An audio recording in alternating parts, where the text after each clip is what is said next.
হযরতে বেলাল হুজুরের উপরে কি অত্যাচার হয়েছে, কিন্তু তিনাকে আল্লাহ রাসূলের থেকে সরাতে পারেনি। আজ আমরা মুসলমান, সামান্য পয়সাতে আমরা বিক্রি হয়ে যাচ্ছি।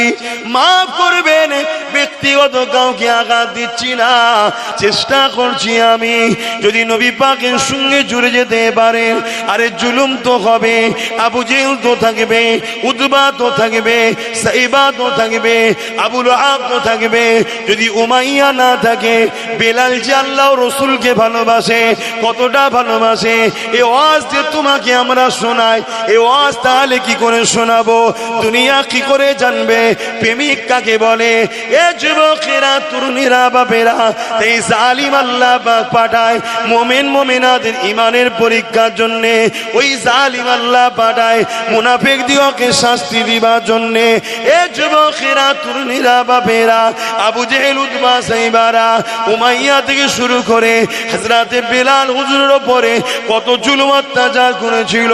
হযরতে বেলাল হুজুরকে এমন করে পায়ে দড়ি বেঁধে, কোমরে দড়ি বেঁধে মক্কার বাজারে নিয়ে এসে সবার সামনে জুলুম শুরু করে দিল। এলাকায় মানুষ ভিড় করে ফেললো। সবাই জিজ্ঞাসা করতে লেগেছে, কেন বেলালকে মারতে লেগেছো? বেলাল কি খুন করেছে? না, খুন করেনি। বেলাল কি চুরি করেছে? না, চুরি করেনি। বেলাল কি মারপিট করেছে? না, মারপিট করেনি। তাহলে কেন মারো? সবাই জিজ্ঞাসা করে। উমাইয়া বলতে লেগেছে, এই বেলালকে আমি খরিদ করেছি, আর এই বেলাল নিজের জীবনটা আমাদের কথায় আর চালাইনি, মুহাম্মদ রাসূলুল্লাহর কথাই চালাতে লেগেছে। এই মুহাম্মদ রাসূলের দিকে চলে গেছে, এই জন্যই মারতে লেগেছি। ওই সময় সবাই মিলে মারতে লেগেছে, কিন্তু হযরতে বেলাল এত মার খাবার পরও জবান দিয়ে একটাই কথা বলেছে, এ আমার উমাইয়া, শুনে রেখে দাও, তোমরা আমাকে যত মারো না কেন, এমনকি যদি মারতে মারতে মেরে ফেলো, আমি আল্লাহ ও নবী ছাড়া অন্য কাউকে মানব না। বাপেরা, নজওয়ানেরা, তরুণেরা, আল্লাহ নবী, নূহ নবী, দয়া নবী ওপরে অনেক জুলুম অত্যাচার হয়েছে। এত কষ্ট আমার নবী পাক পেয়েছে, কোন নবীরই কষ্ট পাইনি। আমার নবী পাক আল্লাহ এত দিক দিয়ে আজমেছে, কোন নবীদেরকে ওইভাবে আজমাইনি। এ যুবকেরা, আল্লাহ যাকে যত বেশি ভালোবাসে, দুনিয়া জমিনে আল্লাহ তাকে তত বেশি আজমায় এবং দুনিয়াকে দেখিয়ে দেয়, আমার বন্ধুকে যদি আমি এত পরীক্ষা নি, তাহলে তোদেরকে পরীক্ষা নেব তো বটে, কিন্তু তোদের পরীক্ষা হালকা নিচ্ছি, এই হালকা পরীক্ষায় তোরা বিগড়ে যাচ্ছিস। তাহলে তোরা যে আমাকে ভালোবাসিস বলি, এই ভালোবাসাটা তোদের ছলনা ছিল, এই ভালোবাসা তোদের নাটক ছিল। ভালোবাসা যদি সত্য হয়, তাহলে তোদের তো দিলে শাহাদাতের তামান্না দরকার। আল্লাহর ঘরের জন্যে, মসজিদ মাদ্রাসার জন্যে, কবরস্থান, ঈদগাহ, খানকার জন্যে আমি জীবন দিয়া পছন্দ করব। এই অন্যায় কানুনকে মেনে নিতে পারবো না। আমি জীবন দিয়া পছন্দ করব, পুলিশের থানার জুলুমকে ভয় করব না। আমি জীবন দিয়া পছন্দ করব, কারো নিষেধকে আমি মানব না, কেননা এটা আমার অধিকার। যেমন দেশ দিয়েছে, তেমন পাশাপাশি এটা আমার ইমানি দায়িত্ব। আমার মসজিদের জন্য আমাকে কথা বলতে হবে, আমার মাদ্রাসার জন্য আমাকে কথা বলতে হবে, আমার কবরস্থান, আমার ঈদগাহর জন্য কথা বলতে হবে। শুধু কথা নয়, এই জায়গাকে আবাদও আমাকে করতে হবে। এই জায়গাতে যুবকদেরকে ভিড় করতে হবে, এই জায়গাতে তোমাদেরকে আসতে হবে। কোরআনের মাহফিলগুলোকে আরো বেশি বেশি করে করতে হবে। শুধু করলে হবে না, ওই মাহফিলকে আবাদ করতে হবে। কিন্তু আজকে কোরআনের মাহফিলের নামে, জলসা দিবার নামে মেলা হচ্ছে, ওই মেলাতে লাগত দুন্না আসছে, ওই মেলাতে নানা রকম দোকান বসছে, এবং সেই দোকানকে কেন্দ্র করে তোমার আমার বেটি গুলো, তোমার আমার ঘরের মা বোন গুলো রাস্তায় ভিড় করতে লেগেছে, লাইটিং দেখছে। আর দূর থেকে কিছু চরিত্রহীন ছেলে এই সুযোগে এসে তোমার আমার বোনের দিকে নানা রকম নজরে তাকাচ্ছে, ইফটিজিং করছে, নোংরা কথা বলছে। এ জলসা কমিটি আল্লাহর কাছে কিয়ামতের দিন তো ধরা পড়বেই পড়বে। দুনিয়ার জমিনেও আল্লাহ তোমাকে জিল্লাত দেবে, তোমাকে জালিম হুকুমত দিয়ে শাস্তি দেবে। তাই সব জিনিসই করো, কিন্তু নবী পাক যেভাবে করতে বলেছে যদি নবীর তরিকায় করতে না পারো, নিজে থেকে যদি বন্ধ করে দাও, কমসে কম নিজে গুনাহগার হবে, কিন্তু ইসলামের দুশমনটা হবে না। কিন্তু ইসলামের নামে চাঁদ রাত উপলক্ষ করে মেলা দেবে, ফাংশন দেবে, চাঁদ রাত উপলক্ষ করে খেলা দেবে, আর ওই খেলা ওই মেলাতে বেঈমান কাফের অত্যাচারী নেতারা আসবে, খেতে কাটবে, ছেলে মেয়ে একসাথে ঘুরবে। কি উপলক্ষ করে হচ্ছে? ঈদ উপলক্ষ করে। আমার নবী ঈদ উপলক্ষ করে এই সব তো দিয়ে যায়নি। তাহলে মুসলমান তুমি ধর্মের মধ্যে এ কোনো কোথা থেকে ঢুকালে? এই গাদ্দারি করার জন্য, ধর্মের সঙ্গে বিট্টিরে, ধর্মের সঙ্গে ধোঁকাবাজি, ধর্মের সঙ্গে ক্ষতি করার জন্য আল্লাহ যেমন ফিরাউনকে বসিয়েছে, আল্লাহ যেমন নমরুদকে বসিয়েছে। কে নেব? সমাজনীতিতে নবীকে নেব না? নেব না। তোমাদের জন্য হাজারো ইসলাম বিরোধী গিফট অফার আসবে। আমার কথা কি বাপজানদের খারাপ লাগছে নাকি? শুধু উদ্দেশ্য তোমাদের উপরে যেন আল্লাহ নারাজ হয়। আল্লাহ যদি তোমাদের উপরে নারাজ হয়ে যায়, তুমি কতটা কোরআন জানো জানি না, আমি কতটা কোরআন জানি, আমার থেকেও বেশি তোমাকে আমাকে যারা মিটাতে চাইছে তারা কোরআন হাদিসের রিসার্চ করছে। কোন পথে গিয়ে এদেরকে শেষ করা যায়, কোন রাস্তায় এদেরকে মিটানো যায়, তারা দেখছে। কোরআনের মধ্যে আল্লাহ বলছে, তোমরা যখন আমাকেও আমার হাবিবকে ছেড়ে দিয়ে অন্যদের দাসত্ব করবে, অন্যদের উপাসনা করবে, অন্যদেরকে ফলো করবে, আমি আল্লাহ তখন তাদেরকে ক্ষমতাশালী করে তাদের হাতে তোমাদেরকে মিটাবো। শুনছেন? এই পথ তারা ধরছে, তারা দেখছে রাসূলুল্লাহর হাদিস। নবী পাক হাদিসের মধ্যে বলছেন, একটা সময় আসবে আমার উম্মতরা প্রচুর মার খাবে। সাহাবা হুজুররা বললেন, হুজুর তাদের কি সংখ্যা কমে যাবে? আল্লাহ নবী বললেন, না, সংখ্যা কমবে না। তাহলে হুজুর মার খাবে কেন? আল্লাহ নবী বললেন, তাদের মধ্যে দুটো খসলত ঢুকে যাবে। নাম্বার 1, তারা আল্লাহকে ভয় করা ছেড়ে দিয়ে মৃত্যু ও দুনিয়াকে ভয় করবে। কথা বুঝছেন না? আমাদের সবার মধ্যে থানা পুলিশের ভয় ঢুকে গেছে। ভুল বলছি নাকি? একটু হ্যাঁ কি না বল। ঢুকেছেন? ঢোকেন। কেন পুলিশকে ভয় করবেন? সে তো মানুষ, তাকে ভয় করছেন কেন? কেন থানাকে ভয় করবেন? আপনি কি আসামি না? তাহলে ভয় করছেন কেন? তাহলে আমাদের মধ্যে দেখুন দুনিয়ার ভয়, মৃত্যুর ভয়, এটা কি এমনি এমনি এসছে? প্ল্যান মাফিক ঢুকানো হয়েছে। আর এই সব কিছুর কারণ হলো ইমানের দুর্বল, ইমানের দুর্বল। আর ইমান তার তত বেশি মজবুত যে যত বেশি রসুলকে মহব্বত ও আদব করে। জোরে বলুন সুবহানাল্লাহ। আজকে দেখুন বড় প্ল্যান মাফিক আমাদের কাছ থেকে মুসলিম নামধারী উলামা সেজে ঘুরে বেড়াচ্ছে, নবীর প্রেম আমাদের দিল থেকে বার করে নিচ্ছে। ঘন্টার পর ঘন্টা জলসা হচ্ছে, নবীর প্রেমের আলোচনা নাই, নবীর আদবের আলোচনা নাই। আরে কোরআনটা কি? কানা খুলুকুল্লাহুল কোরআন, নবীর চরিত্র মোবারক লাইফ স্টাইলটাই হলো কোরআন। জোরে বলুন সুবহানাল্লাহ। এই উম্মতকে নবী শোনানো দরকার, তোমার নবী কি করেছে সেটা জানানো দরকার, তোমার নবীর উঠা বসা চাল চলন কথাবার্তা জানানো দরকার। ওটা যদি জানাও, জানবে কোরআন জানানো হলো। জোরে বলুন সুবহানাল্লাহ। কেন? তোমার নবী যা করেছে কোরআন অনুযায়ী করেছে। কিন্তু বড় প্ল্যান মাফিক আমাদের দিল থেকে নবীকে বার করা হচ্ছে, নবীর আদবকে বার করা হচ্ছে। তাহলে কি হবে? ঈমান শেষ বা দুর্বল। আর ঈমান শেষ যখন, দুর্বল যখন হবে, তখন তোমাকে আর আল্লাহর ভয় থাকবে না, ভয় দুনিয়ার হবে। আল্লাহ নবী বললেন, তখন তারা মার খাবে। খুব ভালো করে মনে রাখবেন, যার সিনার মধ্যে আল্লাহর ভয় আছে, দুনিয়ার প্রত্যেকটা জালিম তাকে ভয় করবে। জোরে বলুন সুবহানাল্লাহ।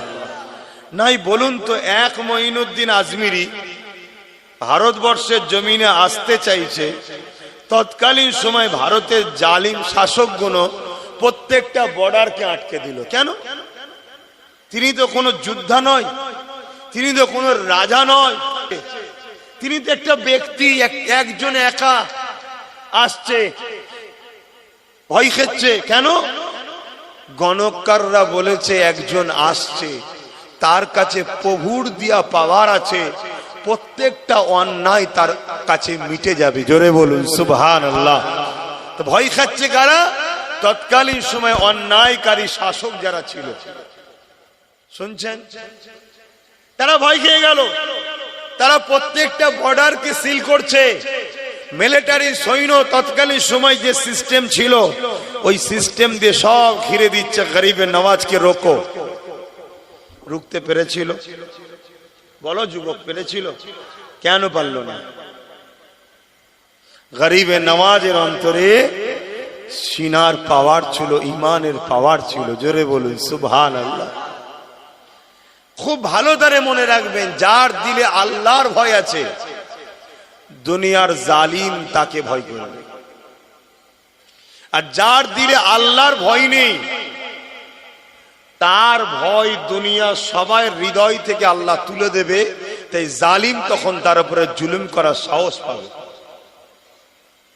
আমাদের অন্তর থেকে আল্লাহর ভয় উঠে গেছে, তাই আমাদেরকে জালিমরা জুলুম করার সাহস পাচ্ছে। আর আল্লাহর ভয় থাকলে ফায়দা কি? যারা আমি আল্লাহ, আমাকে ভয় করে, আমি আল্লাহ তাদের জন্য একটা নয়, দুটো দুটো জান্নাত দেব।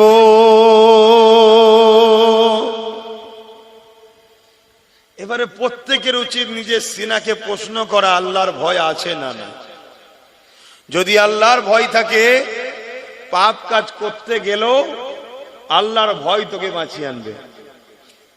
আর যদিও করে ফেলে, আল্লাহর ভয় যদি থাকে, তার আরেকটা নমুনা হলো সঙ্গে সঙ্গে সে তওবা করবে যে আল্লাহ আমি ভুল করে ফেলেছি, আপনি মাফ করে দেন। সেজদায় পড়ে কাঁদবে, খোদার কাছে ক্ষমা চাইবে। এগুলো যদি তোমার মধ্যে না থাকে, তুমি যদি বলো আল্লাহকে ভয় করি, এ ভয়টা বাস্তব নয়। কথা কিছু বুঝছেন তো নাকি?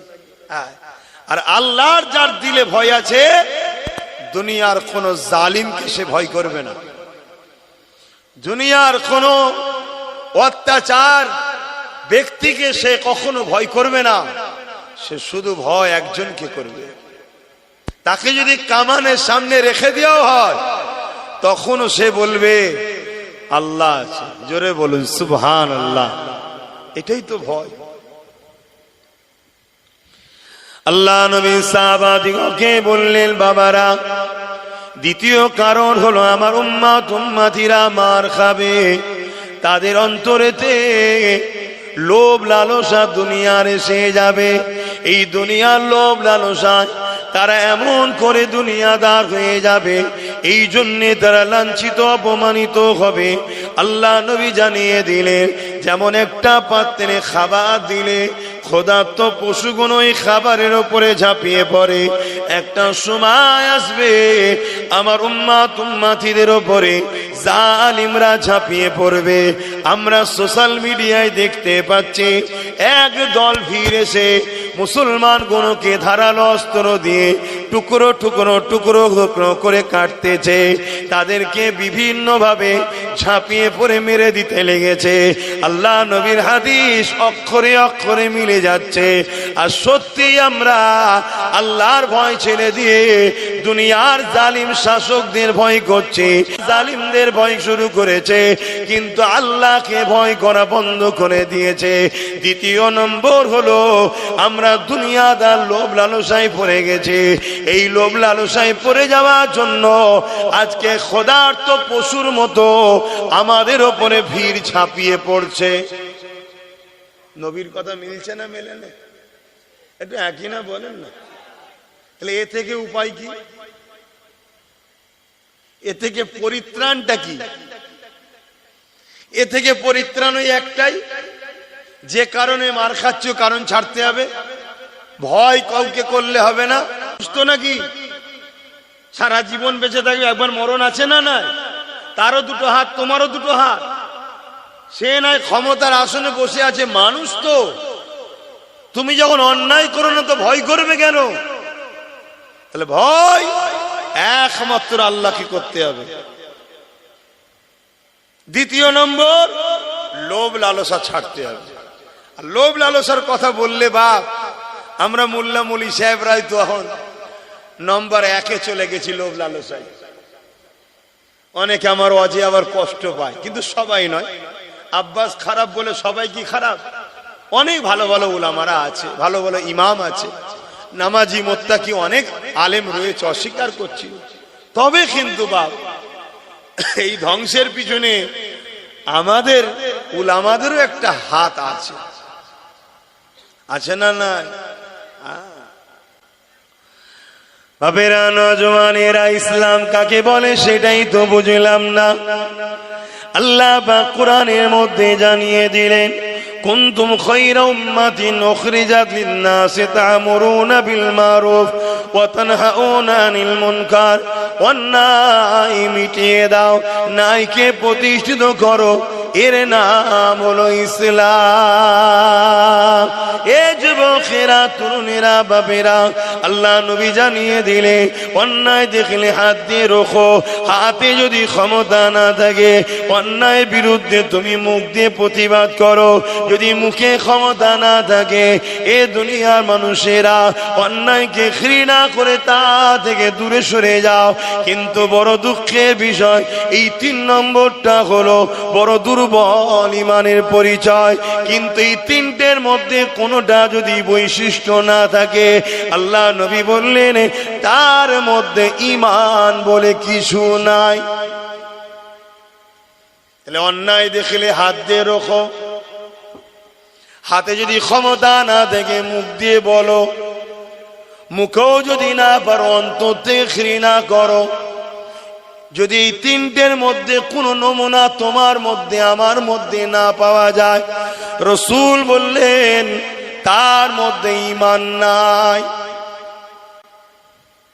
তাহলে কেন্দ্র সরকার যে সংবিধান বিরোধী কালা কানুন করছে, এটা নাই করেছে না অন্যায় করেছে? তাহলে ঈমানদারের কাজ কি হবে? হাত দিয়ে রুখতে হবে। হাতে ক্ষমতা নেই, আমরা কি শাসক নাকি? তো ক্ষমতা নেই। তাহলে দ্বিতীয় নম্বর, মুখ দিয়ে প্রতিবাদ করতে হবে, ঠিক না বেটি? যদি মুখেও প্রতিবাদ করার ক্ষমতা না থাকে, 3 নম্বর, অন্তর থেকে ঘৃণা করতে হবে। যদি ঘৃণা না থাকে, তাহলে এই 3টের মধ্যে কোনোটা যদি না থাকে, তার মধ্যে ঈমান, জোরে বলুন, নাই। তো যে কোনো অন্যায় তার প্রতিবাদ করার নাম ঈমান, তাই তো নাকি? তাহলে ইসলাম কি? ইসলাম কি শুধু দাড়ি টুপি নামা রোজার নাম? ইসলাম তো দাঁড়িয়ে আছে দুটো পাট্টির উপরে। ট্রেন দেখেছেন না, দুটো পাট্টির উপর দিয়ে যায়? তাই ইসলাম নামক গাড়িটাও দুটো পাট্টির উপর দিয়ে যাচ্ছে। একটা পাট্টি হলো অন্যায় মিটাও, দ্বিতীয় পাট্টিটার নাম হলো ন্যায় প্রতিষ্ঠিত করো। আমার রাসূল কি করেছিলেন? যত নবীরা এসেছেন দুটো কাজ করেছে।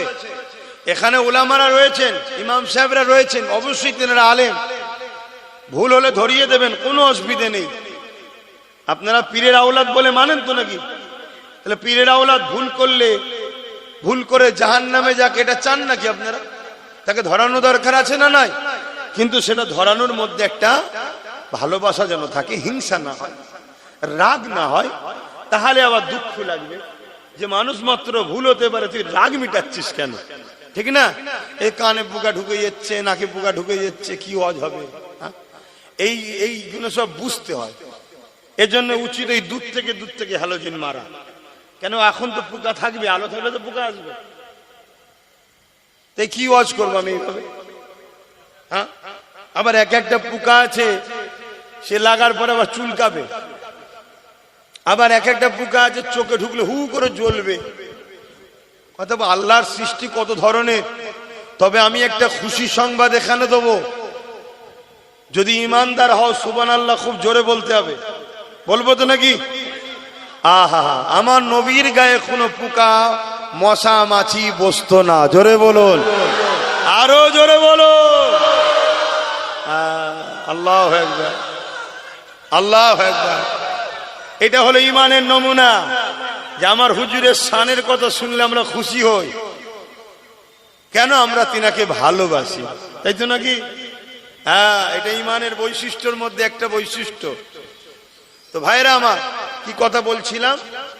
অন্যায় দেখলে হাত দিয়ে রুখতে হবে, তাই তো নাকি?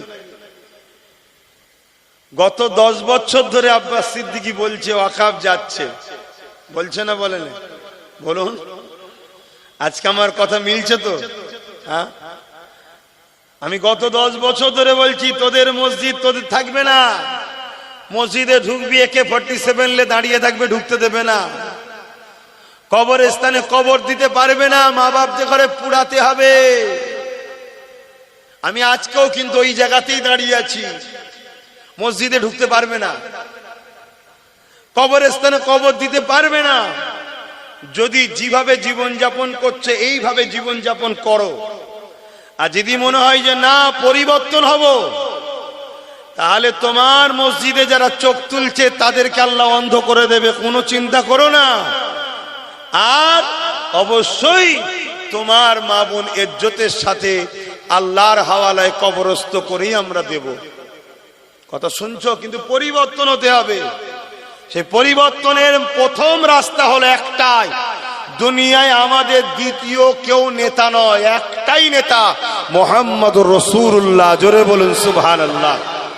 উঠা বসা, চাল চলন, কথাবার্তা, লাইফ স্টাইলে, জীবনের প্রত্যেকটা মুহূর্তে, প্রত্যেকটা সেকেন্ডে মুহাম্মদ রাসূল ছাড়া দ্বিতীয় কাউকে ফলো করা যাবে না।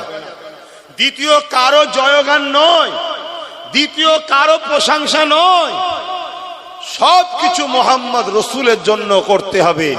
এই ফলোটা মুহাম্মদ রাসূলকে আল্লাহ করতে বলেছে। জোরে বলুন সুবহানাল্লাহ।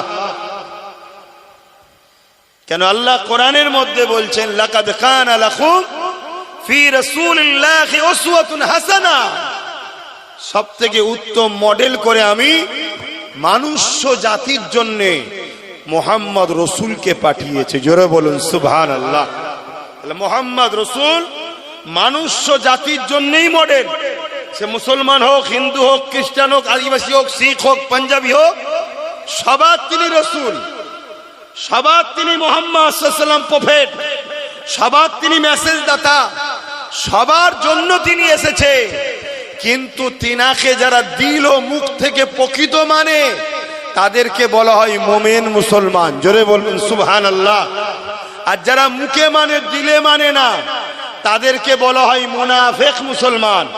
আর যারা মুখও মানে না মনও মানে না তাদেরকে বলা হয় গায়ের মুসলমান। বুঝে আসলো? তাহলে মানুষের কোয়ালিটি কথা তিনটে। আমরা কোন কোয়ালিটির মধ্যে পড়ছি ভাবতে হবে। ওয়াজ করা হয়ে যেতে পারে বাপ, ঝগড়া টগড়া করিস নি বাপ, ভালো না লাগলে দাওয়াত করবি না, কথা বুঝে আসছে? কিন্তু যেটাই বলবো ইসলামের কথা বলবো, বাইরে বলছি না। তাহলে নাম্বার 1, রাসূল সবার জন্য মডেল। এই জায়গায় একমত তো নাকি? কথা বল। কেন? সৃষ্টিকর্তা আমার আলাদা আপনার আলাদা নাকি? প্রত্যেকটা কুল কায়নাতের সৃষ্টিকর্তা একজন। লিল্লাহি মা ফিস সামাওয়াতি ওয়া মা ফিল আরদ। জমিন আসমান এবং এর মধ্যে যা কিছু আছে এই সব কিছু সৃষ্টি মালিক একজনকে। আমি সবাইকে জিজ্ঞেস করেছি তো, আল্লাহ বলতেও কষ্ট হচ্ছে। তাহলে শাহাদত আগুন তুলে জবান খুলে বলুন কে? আরো জোরে বলুন কে? আল্লাহু আকবার। তিনি সব থেকে বড়। এই যে আল্লাহ বলাচ্ছি, ভাববেন যে কি হবে, বলাতে কি আছে জানি। ওরে বোকা, একবার আল্লাহ বললে 40টা নেকি হয়। জোরে বলুন সুবহানাল্লাহ। এসেছি যখন যতটুকু ভালো করতে পারিস চেষ্টা করছি, বাকি তো সবসময় খাতা বন্ধ, ভালো কাজ আর হচ্ছে কই। তাহলে 1 নম্বর, তিনি সবকিছুর মালিক। তিনি আমার রাসূলকে আমাদের জন্য মডেল করে পাঠালেন। সবাইকে মডেল, সবার জন্য। যারা মুখ ও দিল থেকে মানে তাদেরকে বলা হয় মুমিন মুসলমান। তারা বেহিসাব এবং হিসাব দিয়ে ভুল যদি হয়েও যায় আল্লাহর জান্নাতে যাবে। জোরে বলুন সুবহানাল্লাহ। দ্বিতীয় নম্বর হলো মুখে মানে, যে নবী মানি, দিল থেকে মানে না। কেন মানি? মুখে বলে, মুসলমানদের মধ্যে ঢুকে আস্তে আস্তে মুসলমানদের মধ্যে হাজারো দল তৈরি করতে হবে। টুকরো টুকরো টুকরো টুকরো করে দাও মুসলমানকে, এক কাট্টার না হয়ে থাকে। এ গ্রুপ, সে গ্রুপ, ওই গ্রুপ, এর লোক, ওর লোক, সে তার লোক, হয় না, হয় না। এটা হলো মুনাফিকদের ঘরে ঢুকানো হয়, যাতে গ্রুপ তৈরি কর, একসাথে না হয়ে যায়। কেন একসাথে হয়ে গেলে 313 জনে যদি এই জোর হয়, খাজা মঈনুদ্দিন আজমিরি একা যদি এই জোর হয়, তাহলে এ বেটাগুলো যদি এক হয়ে যায়, তাহলে এদের রুখবো কি করে? কথা বুঝছেন তো নাকি? এর জন্য ঢুকানো হয়। তারা মুখে বলে নবী মানি, দিলে মানে না। চিনবেন কি করে? চিনার নমুনা হলো এটা, নামাজ, রোজা, দাড়ি, টুপি, হজ, যাকাত, দান, খায়রাত সব বিষয় করে, সব বিষয়ে আলোচনাও করে, নবীর শান, মর্যাদা, আদব করে না, আর আলোচনা করতেও চাই না। ওলি আউলিয়া যারা নবীর সঙ্গে জোরে, নবীর আশিক যারা, তাদের আলোচনা করে না, আর তাদেরকে ভালোবাসতে চায়ও না। এটা হলো মুনাফিক মুসলমানদের একটা বড় নমুনা বলে যাচ্ছে। কথা মাথায় থাকবে। আল্লাহ নবী বলেছেন মুনাফিকের আরেকটা নমুনা হলো যারা, আমার নবী বলছেন, আমার খানদানের সমালোচনা করে, তারা হলো মুনাফিক। আর মুমিনের বৈশিষ্ট্য হলো, রাসূল বলছেন যারা আমার খানদানের সমালোচনা বলুন করবে না। হ্যাঁ, মুনাফিকের আরো নমুনা আছে, মুখে এক, অন্তরে এক, কথা বলে, মিথ্যা বলে, ওয়াদা খিলাফ করে, এগুলো সব নমুনা।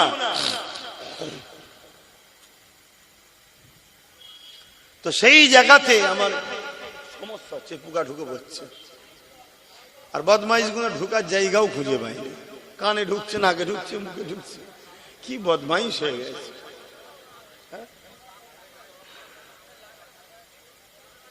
পাখার জন্য ছিটকে চলে এসছে নাকি বলেন? এ বাবু শোনো শোনো, সময় কম, এক এসেছি একটু বলতে, আমি বলার জন্যই এসি। শোনো শোনো, তাহলে দ্বিতীয় নম্বর মুনাফিক মুসলমান। 3 নম্বর হলো যারা মুখেও মানে না, দিল থেকেও মানে না, তাদেরকে বলা হয় কি? গায়ের মুসলমান। কথা বুঝে আসছে? কিন্তু রসুল মডেল সবার। তা আমরা মুমিন মুসলমান যদি হতে চাই, তাহলে মুখ থেকেও মানতে হবে, দিল থেকেও মানতে হবে। মানেন তো নাকি? জোরে বলুন আলহামদুলিল্লাহ। তাহলে আমাদের ঘরে সর্বক্ষেত্রে আমার রাসূলুল্লাহকে মডেল হিসাবে মানতে হবে। এ যুবকেরা, তরুণেরা, প্রেমিকেরা, অর্জন করে ধর্ম নীতি আমার রাসূলুল্লাহকে ফলো করে করতে হবে। নবী কিভাবে নামাজ পড়েছে আমাদের পড়তে হবে, নবী কিভাবে রোজা রেখেছে আমাদের রাখতে হবে, নবী কিভাবে হজ করেছে আমাদের ওইভাবে করতে হবে, নবী যেভাবে দান খায়রাত করেছে ওইভাবে করতে হবে, নবী যেভাবে যাকাত দিতে বলেছে ওইভাবে দিতে হবে। এক কথায় ধর্মনীতিতে আমার রাসূলুল্লাহকে ফলো করতে হবে। কিন্তু আমি জানতে চাই, মুমিন মুসলমান তো সে হবে যে নবীকে সর্বক্ষেত্রে স্মরণ করবে। তাহলে ধর্মনীতিতে নবী কথা বলে, কিন্তু আমরা কোথায় নিয়েছি? এবারে তো আসামি ধরা পড়বে। আমরা মসজিদে নবীকে রেখেছি, মাদ্রাসায় নবীকে রেখেছি, জলসা মাহফিলে নবীকে রেখেছি, আমাদের সমাজ নীতিতে নবীকে রাখেনি, আমাদের প্রতিবেশ নীতিতে নবীকে রাখেনি। কিন্তু আমার রাসূলুল্লাহকে সর্বক্ষেত্রে রাখতে হবে। সমাজ নীতিতে নবীকে রাখতে হবে, প্রতিবেশী নীতিতে নবীকে রাখতে হবে, সংসার নীতিতে নবীকে রাখতে হবে, অর্থনীতিতে নবীকে রাখতে হবে। এ যুবকেরা, আপনারা বুঝতে পারছেন তো নাকি? সব ক্ষেত্রে মডেল হলো রাসূল। রাসূল যারা অন্য কাউকে মডেল বানানো বা ফলো করা হলো হারাম। শুনছেন? এবারে আলেম উলামাদেরকে আমরা মানি না? কেন মানি? আলেমরা নবীর কথা বলে তাই মানি, সম্মান করি, পিয়ার করি, কিন্তু মডেল আলেম নয়, মডেল হলো রাসূল। রসুলের কথা আলেম দেয়, নবীর কথা পীর পীরজাদা দেয়, নবীর কথা মুফতি দেয়, সম্মান করি। তাহলে যে পীর, যে পীরজাদা, যে আলেম, যে মুফতি, যে ইমাম নবী দেবে না, তাকে মানা যাবে? কথা কিছু মাথায় ঢুকছে? তাহলে ধর্মনীতিতে আমরা ফলো করব কাকে? রসুলকে। নামাজ কিভাবে পড়বো? রসুল যেভাবে পড়েছে। রোজা কিভাবে রাখবো? রসুল যেভাবে করেছে। হজ কিভাবে করব? রসুল যেভাবে করেছে। তাই তো নাকি? ধর্মনীতিতে রসুল, অন্য কারো কথা চলবে? সমাজনীতি থেকে বলুন, কিভাবে পাড়া প্রতিবেশীর সঙ্গে মিলবো, অমুসলিমের সঙ্গে কিভাবে উঠা বসা করবো, প্রতিবেশী আমার, কাকে ফলো করব? জোরে বলুন। ফলো করি আমরা। তাহলে বিপদের কারণ কায়? আমরা নয়? সংসার নীতিতে স্বামী স্ত্রী কিভাবে চলতে হবে, সন্তান কিভাবে লালন পালন করতে হবে, সংসার কিভাবে করতে হবে, এখানে ফলো কাকে করতে হবে? রসুলকে, অর্থাৎ নবী কিভাবে সংসার করেছে, কিভাবে জীবন যাপন করেছে, সন্তান কিভাবে লালন পালন করেছে, ওইভাবে আমাদেরকে ফলো করতে হবে। কিন্তু আমরা সংসার জীবনে রসুলকে রেখেছি, এজন্য বেটা বাপকে সম্মান করে না। কি গো, কথা ভুল হচ্ছে? তাহলে ধ্বংসের কারণ তো আমরা নিজেরাই। চলে আসুন আরেকটু এগিয়ে যাই। রাষ্ট্রনীতি, রাষ্ট্রনীতি, রাজনীতি, এখানেও মডেল হিসাবে মানতে হবে কাকে? জোরে বলুন। আমরা মানি, আমরা মানি কাকে? রসুলের দুশ্মন, তাকে মানি। চোর, বদমাই, মৃত্যুক, চরিত্রহীন, ডাকাত, খুনি, তারা আমাদের সব নেতা। তাহলে আমাদের উপরে গজব আসবে না? আসবে না? তাহলে ভুল আমরা করেছি না করিনি? তাহলে আজকে তওবা করে পরিবর্তন হওয়া দরকার আছে না নাই? আয় পরিবর্তন হয়। আর আজকে আমাদের ঈমান কোথায় বলো? আমাদের ঈমান কোথায়? 1000টা টাকার জন্য নিজের পর্দার মেয়েকে বাইরে বার করে দিচ্ছি, লাইন দিতে, যা ভাড়া লিয়ায়, এবার ভাতা লিয়ায়, নাউজুবিল্লাহ, ভাতা লিয়ায়। পাঠাচ্ছে না? পাঠায়নি। মুসলমানের ঘরে, বেটিদের ঘরে বাইরে বার করেছি না করিনি? আরে ইসলামের দুশ্মন তো চাইবে মুসলমানের পর্দাকে তুলে দাও। পর্দা যদি মুসলিম বেটিরা করে, আল্লাহর সাহায্য মুসলিম বেটিরা পাবে। এদেরকে কেউ চরিত্র হরণ করে নষ্ট করতে পারবে না। শুনছেন তো নাকি? হযরতে ইসমাইল আলাইহিস সালামের আম্মাজান, হযরতে আম্মাজান হাজেরা ছোট্টবেলা থেকে নিজেকে গোপন করেছিলেন। বাপ ছাড়া তখনও বেগানা পুরুষ তাকে দেখেনি। যখন জালিম বাদশা তিনাকে পার্সোনাল কামরায় নিয়ে গিয়ে জোর করে তিনার ইজ্জত লুণ্ঠন করতে গিয়েছিলেন, শুনেছেন তো? জালিমকে আল্লাহ জমিনের মধ্যে মার্বেলের ঘরেতে, পাকা সানেতে পুঁতে দিয়েছিল। 3বার হয়েছে। লাস্টে আম্মা হাজেরার কাছে ক্ষমা চেয়েছে। জানেন না? জানেন না কেন? আম্মা হাজেরার বেলায় হলো, তোমার ঘরের মেয়ের বেলায় হচ্ছে না কেন? আমার আল্লাহ কি তাহলে আম্মা হাজেরাকে ভালোবাসে, তোমার ঘরের বেটিকে ভালোবাসে না? না, আমার আল্লাহ তখন শক্তিশালী ছিল, এখন দুর্বল হয়ে গেছে। নাউজুবিল্লাহ মিন জালিক। আল্লাহ ক্ষমা চাইছি, বুঝাবার জন্য বললাম। লা হাওলা ওয়ালা কুওয়াতা ইল্লা বিল্লাহ, আল্লাহু সাইয়্যুন কাদির। তিনি কখনো দুর্বল হননি, দুর্বল তিনাকে স্পষ্ট করতে কখনোই পারেন না। জোরে বলুন সুবহানাল্লাহ। কিন্তু আজ আমাদের মা বেটিদের ঘরে বড় প্ল্যানে মেলা দেওয়া হচ্ছে, মুসলিম এলাকায় যাত্রা দেওয়া হচ্ছে, মুসলিম এলাকায় মেলা দেওয়া হচ্ছে, পার্টি থেকে করা হচ্ছে। কেন? যাতে করে মুসলিম মেয়েরা বোরখা পরে হলেও যেন আসে, বোরখা পরে হলেও যেন আসে। এক তো বেপর্দা হয়ে গেলে বেপর্দার শাস্তি পেতিস এবং পাপ জায়গায় যাওয়ার শাস্তি পেতিস, কিন্তু বোরখাকে খারাপ জায়গায় নিয়ে যাওয়ার জন্য, ইসলামকে হারাম জায়গায় জড়ানোর জন্য ওই নারীর ঈমানটাই চলে যাচ্ছে। তাহলে কিভাবে আমাদেরকে বেঈমান বানাচ্ছে বুঝতে পারছেন? কারা বানাচ্ছে? আলেম উলামারা। কথা বলছেন না তো? সমাজে যাদেরকে আমরা তোষামতি করে মাথায় তুলি, তারাই তো আমাদেরকে বেঈমান বানাচ্ছে। আমাদের চাকরি দেয় না তারা, আমাদের রুজি রুটি তারা দেয় না, আমাদের খোঁজ খবর রাখে না, আমরা কিছু বিপদে পড়লে সাথ দেয় না। আমাদের ওয়াকফ বিলের জন্য মসজিদ মাদ্রাসাকে দোকানে আন্দোলন নয়, এক্ষেত্রে কোনো বেটা আমাদের সাথ দেয় না। দেবে কি? একটা নারী একটা মুসলিম ছেলেকে খারাপ করার জন্য উঠে পড়ে লেগেছে। এসব তো ইতিহাসও আপনারা পড়বেন না, এটা নতুন নয়, যুগ যুগ ধরে চলে আসছে। মুসলিমদের ঘরে পাপ রাস্তায় নামাও, কেন পাপ রাস্তায় না নামলে এরা আল্লাহ সাহায্য পাবে। আর আল্লাহ সাহায্য যদি পায়, বদরে 313 জন যেমন জিতেছে এরাও জিতবে। জোরে বলুন সুবহানাল্লাহ। আল্লাহ সাহায্য পেয়েছিল হযরতে সালাউদ্দিন আইবি, মোহাম্মদ বিন কাসেম, তারা আল্লাহ সাহায্যে অল্প সংখ্যা নিয়ে বারবার বিজয় লাভ করেছে। জোরে বলুন সুবহানাল্লাহ। আল্লাহ সাহায্য পেয়েছিল হযরতে খালিদ বিন ওলীদ, মাত্র 3000 সৈন্য নিয়ে 2 লক্ষ রোমের বিরুদ্ধে লড়াই করে আল্লাহ তাকে সেখান থেকে বিজয়ের সাথে সম্মানের সাথে ঘরে ফিরিয়েছে। জোরে বলুন সুবহানাল্লাহ। ভাবতে পাচ্ছেন 3000 অপর দিকে 2 লাখ, এটা গল্প নয়, এটা বাস্তব। আমরা তো সবসময় ম্যান দেখি, আমরা নিজেরাই বলি আমরা কি করব, আমরা গুটি কত লোক, আমাদের কি হবে, আমাদের হাতে পুলিশ নেই, আমাদের হাতে এই নেই, আমাদের হাতে অস্ত্র নেই, আমাদের হাতে পয়সা নেই, বলি না। এইসব ইমানের দুর্বলের লক্ষণে কোনো ইমানদার কখনো পয়সা দেখে না, ইমানদার কখনো পুলিশ প্রশাসন দেখে না। ইমানদার দেখে আমি নায়ের ওপরে আছি, আল্লাহ আমার সাথে আছে, চলো, আর কোনো কথা না, ব্যাস এটা দেখে। শুনছেন, পয়সা থাকলেই যদি কামিয়াবি হতো, বড় বড় সেলিব্রিটি যাদেরকে দুনিয়ায় বলে, খেলোয়াড় জগতে যাও, সিনেমা জগতে যাও, যে কোনো জগতে যাও, যাদের দুনিয়া বড় বড় সেলিব্রিটি বলে, তাদের একটা ছেলে দেখাতে পারবে তাদের মতো উপযুক্ত হতে পেরেছে? তাহলে পয়সা সমাধান নয়, সমাধান হলো তোমার আল্লাহর উপরে অগাধ ভরসা রাখতে হবে, ঈমান রাখতে হবে।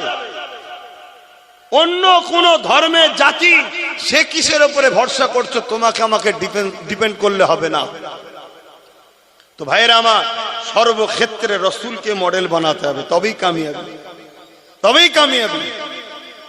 আমাদের সমাজের আলেম ওলামা, মুফতি, ইমাম থেকে শুরু করে আজকে আমরা জালিম হুকুমতের কাছে বিক্রি হয়ে গেছি। এত বড় একটা গণতন্ত্র বিরোধী, সংবিধান বিরোধী কথা বললো যে বাংলায় আন্দোলন নয়, দিল্লি চলে যাও।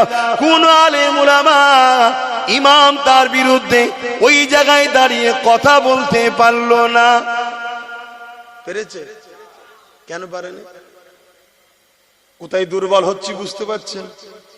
এই জন্যই তো আমরা শেষ। আর এগুলো বলছে ইচ্ছা করে, শুধুমাত্র টেস্ট করার জন্যে আমার গোলাম কত হয়েছে, আমার অজে কি অসুবিধা হচ্ছে। যদি অসুবিধে না হয় তাহলে এইভাবে আর থেকো না, এরকম হও, এক মুঠো হও।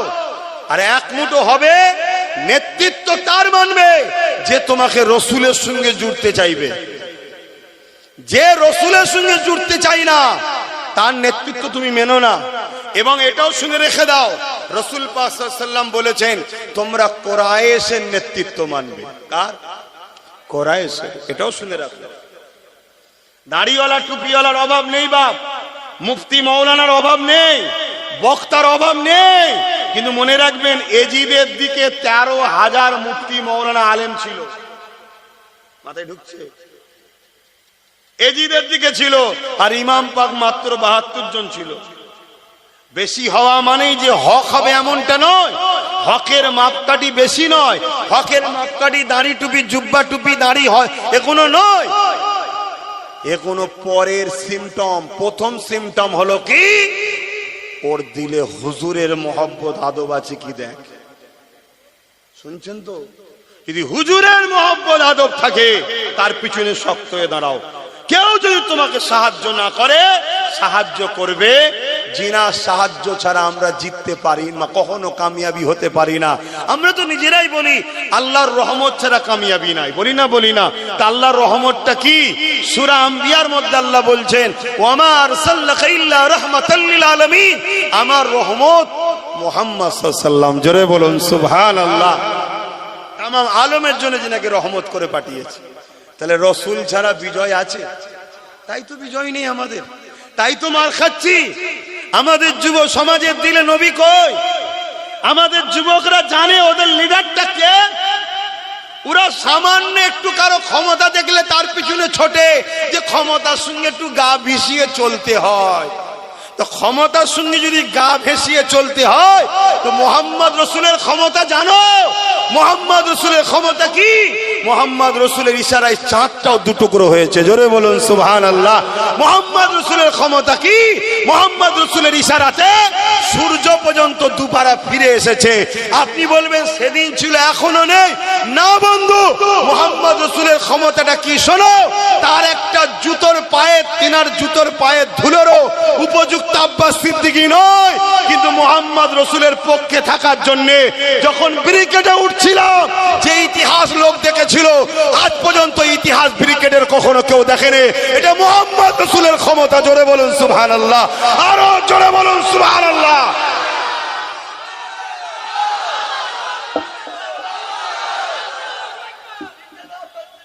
মোহাম্মদ রসুলের ক্ষমতা জানো নাকি?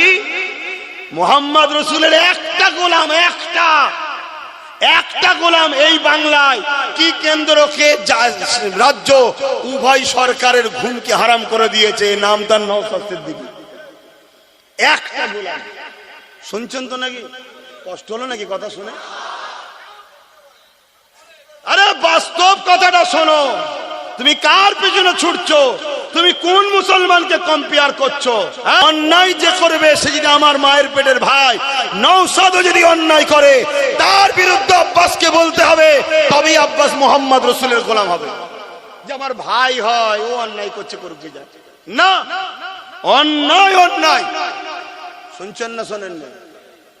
তো ভাইরা আমার, এখনো সময় আছে, আমি আবার বলছি, এখনো সময় আছে, পরিবর্তন হন, এখন অ্যাক্টিভ হন, একটাই কথা বলুন, আমরা কারো পক্ষে নয়, কারো বিরুদ্ধে নয়। যে আমাদের ভাগিদারি দেবে আমরা তার সাথে আছি। ভাগিদারি ভাড়া নয়, ভাতা নয়, দালালি নয়, পাওনার হিস্সা। শুনছেন তো নাকি? আমার কথায় কষ্ট পেয়েছেন? এই মসজিদকে যদি বাঁচাতে চান, এই মাদ্রাসাকে যদি বাঁচাতে চান, কবরস্থানকে যদি বাঁচাতে চান, আল্লাহ দ্বীনকে যদি মাথা তুলে পালন করতে চান, যারা বাধা হয়ে দাঁড়িয়েছে মসজিদের বিরুদ্ধে, মাদ্রাসার বিরুদ্ধে, কবরস্থানের বিরুদ্ধে, আল্লাহ দ্বীনের বিরুদ্ধে, এ যুবকেরা 10 দিন 12 দিন ধরে রাস্তা আটকে বিভিন্ন ধর্মের মানুষেরা ধর্মীয় কাজ করছে। হ্যাঁ, দেশ সবাই করবে, তার বেলায় কোনো আপত্তি নাই। 5 মিনিটের নামাজের জন্য রাস্তার উপরে দাঁড়ালে যারা ফাইন করবে বলছে, এই ক্ষমতা তারা কোথা থেকে পেল? জলসা করতে গেলে বলছে পারমিশন দেব না, জলসা করতে দেব না, দিনের আলোচনা করতে দেব না। এই প্রশাসন এই কথাটা বলছে, এই ক্ষমতাটা পেল কোথা থেকে? তোমাকে আমাকে ভাবতে হবে, এই পাওয়ারটার নাম হলো রাজ পাওয়ার। তাদের কাছে রাজ পাওয়ার আছে, এই ক্ষমতা দিয়ে আমার মসজিদের বিরুদ্ধে আইন করেছে, রাজ পাওয়ার আছে, কবরস্থানের বিরুদ্ধে আইন করেছে, রাজ পাওয়ার আছে, তাই তারা এমন করে মাদ্রাসাকে মিটাতে চাইছে। আজকে সুপ্রিম কোর্টে কেস চলছে, তাই তো নাকি? আবার এই কেস নিয়েও কত নাটক হচ্ছে জানেন? আমি হাসবো না কাঁদবো? কিছু লোক দেখি খালি খামাকায় সুপ্রিম কোর্টে ঘুরতে যাচ্ছে, যে ফটো তুলে ছেড়ে বলছে কেস করে দিয়েছে। মানে সমাজের কাছে আমি হুজুর হব, নেতা হব। শুনছেন তো নাকি? অথচ নেটে সার্চ করো, ওয়েবসাইট আছে তো, সুপ্রিম কোর্ট ওয়েবসাইট আছে, ওয়েবসাইটে সার্চ করো, তাদের নাম নেই। তাহলে এটা 2 নম্বরই তো। এইভাবে যদি আমার কওমের মাথায় বসে মোল্লা মলি সাহেবদের একটা অংশ 2 নম্বরই করে, তাহলে এই জাতি ধ্বংস তো হবে ভাব। আর তাদের ঘরে যদি আমরা আপন মনে করে নিই, বিপদ আছে না? খুব ভালো তাহলে শোনেন, তাহলে কেসটা চলছে সুপ্রিম কোর্টে, তাই তো নাকি? কিন্তু উত্তরপ্রদেশে অলরেডি মসজিদ, মাদ্রাসা, কবরস্থান বোল্ডুজারদের সব ভেঙে শেষ করে দেওয়া হচ্ছে। তা সুপ্রিম কোর্ট মানছে? মানছে। তাহলে কোন পাওয়ারে মানে না? জোরে বলুন, জোরে বলুন। ও ভালো বোঝো, আছে তোমাদের রাজ পাওয়ার? বলো, তোমাদের রাজ পাওয়ার আছে? এখন কেউ যদি বলে কেন নেই, কে বলেছে? আমাদের তো দিদি আছে। কে বলেছে? মমতা তোমাদের? মমতা যদি তোমাদের হয়, তাহলে যখন আমার রাসূলুল্লাহর বিরুদ্ধে কথা হলো এই বাংলায় আন্দোলন করার সময় কেন বলেছিল দিল্লি চলে যাও? এবারে যদি কোনো বন্ধুর আমার কথায় সমস্যা হয়, আমি তাকে ঠান্ডা মাথায় বলবো একটু মন দিয়ে শোনো, শোনার পরে যদি মনে হয় লিবান নেবে নাই বাদ দেবে। আচ্ছা, বিজেপি ওয়াকাফ কালা কানুনে কি কি আইন করেছে জানেন আপনারা? হ্যাঁ, সব বলার তো সময় নেই এখন, একটা শুধু বলছি। তার মধ্যে একটা আইন করেছে যে ওয়াকাফ কমিটির মধ্যে, বোর্ডের মধ্যে অমুসলিমকে রাখতে হবে। তা আমার মসজিদ কমিটি, মাদ্রাসা কমিটি, কবরস্থান কমিটি, ধর্মীয় কমিটিতে অমুসলিম থেকে কি করবে? এটা হলো বিজেপি করতে চাইছে, কেন্দ্র সরকার এটা করতে চাইছে। কথা মাথায় ঢুকছে? এটা ঠিক করছে না অন্যায় করছে? এর বিরুদ্ধে লড়াই দরকার আছে না নাই? তো লড়াই হচ্ছে, প্রতিবাদ হচ্ছে, সুপ্রিম কোর্টে কেসও হচ্ছে। এমনকি গর্বের সাথে বলছি, নওশাদ সিদ্দিকও কেস করেছে, কেস চলছে।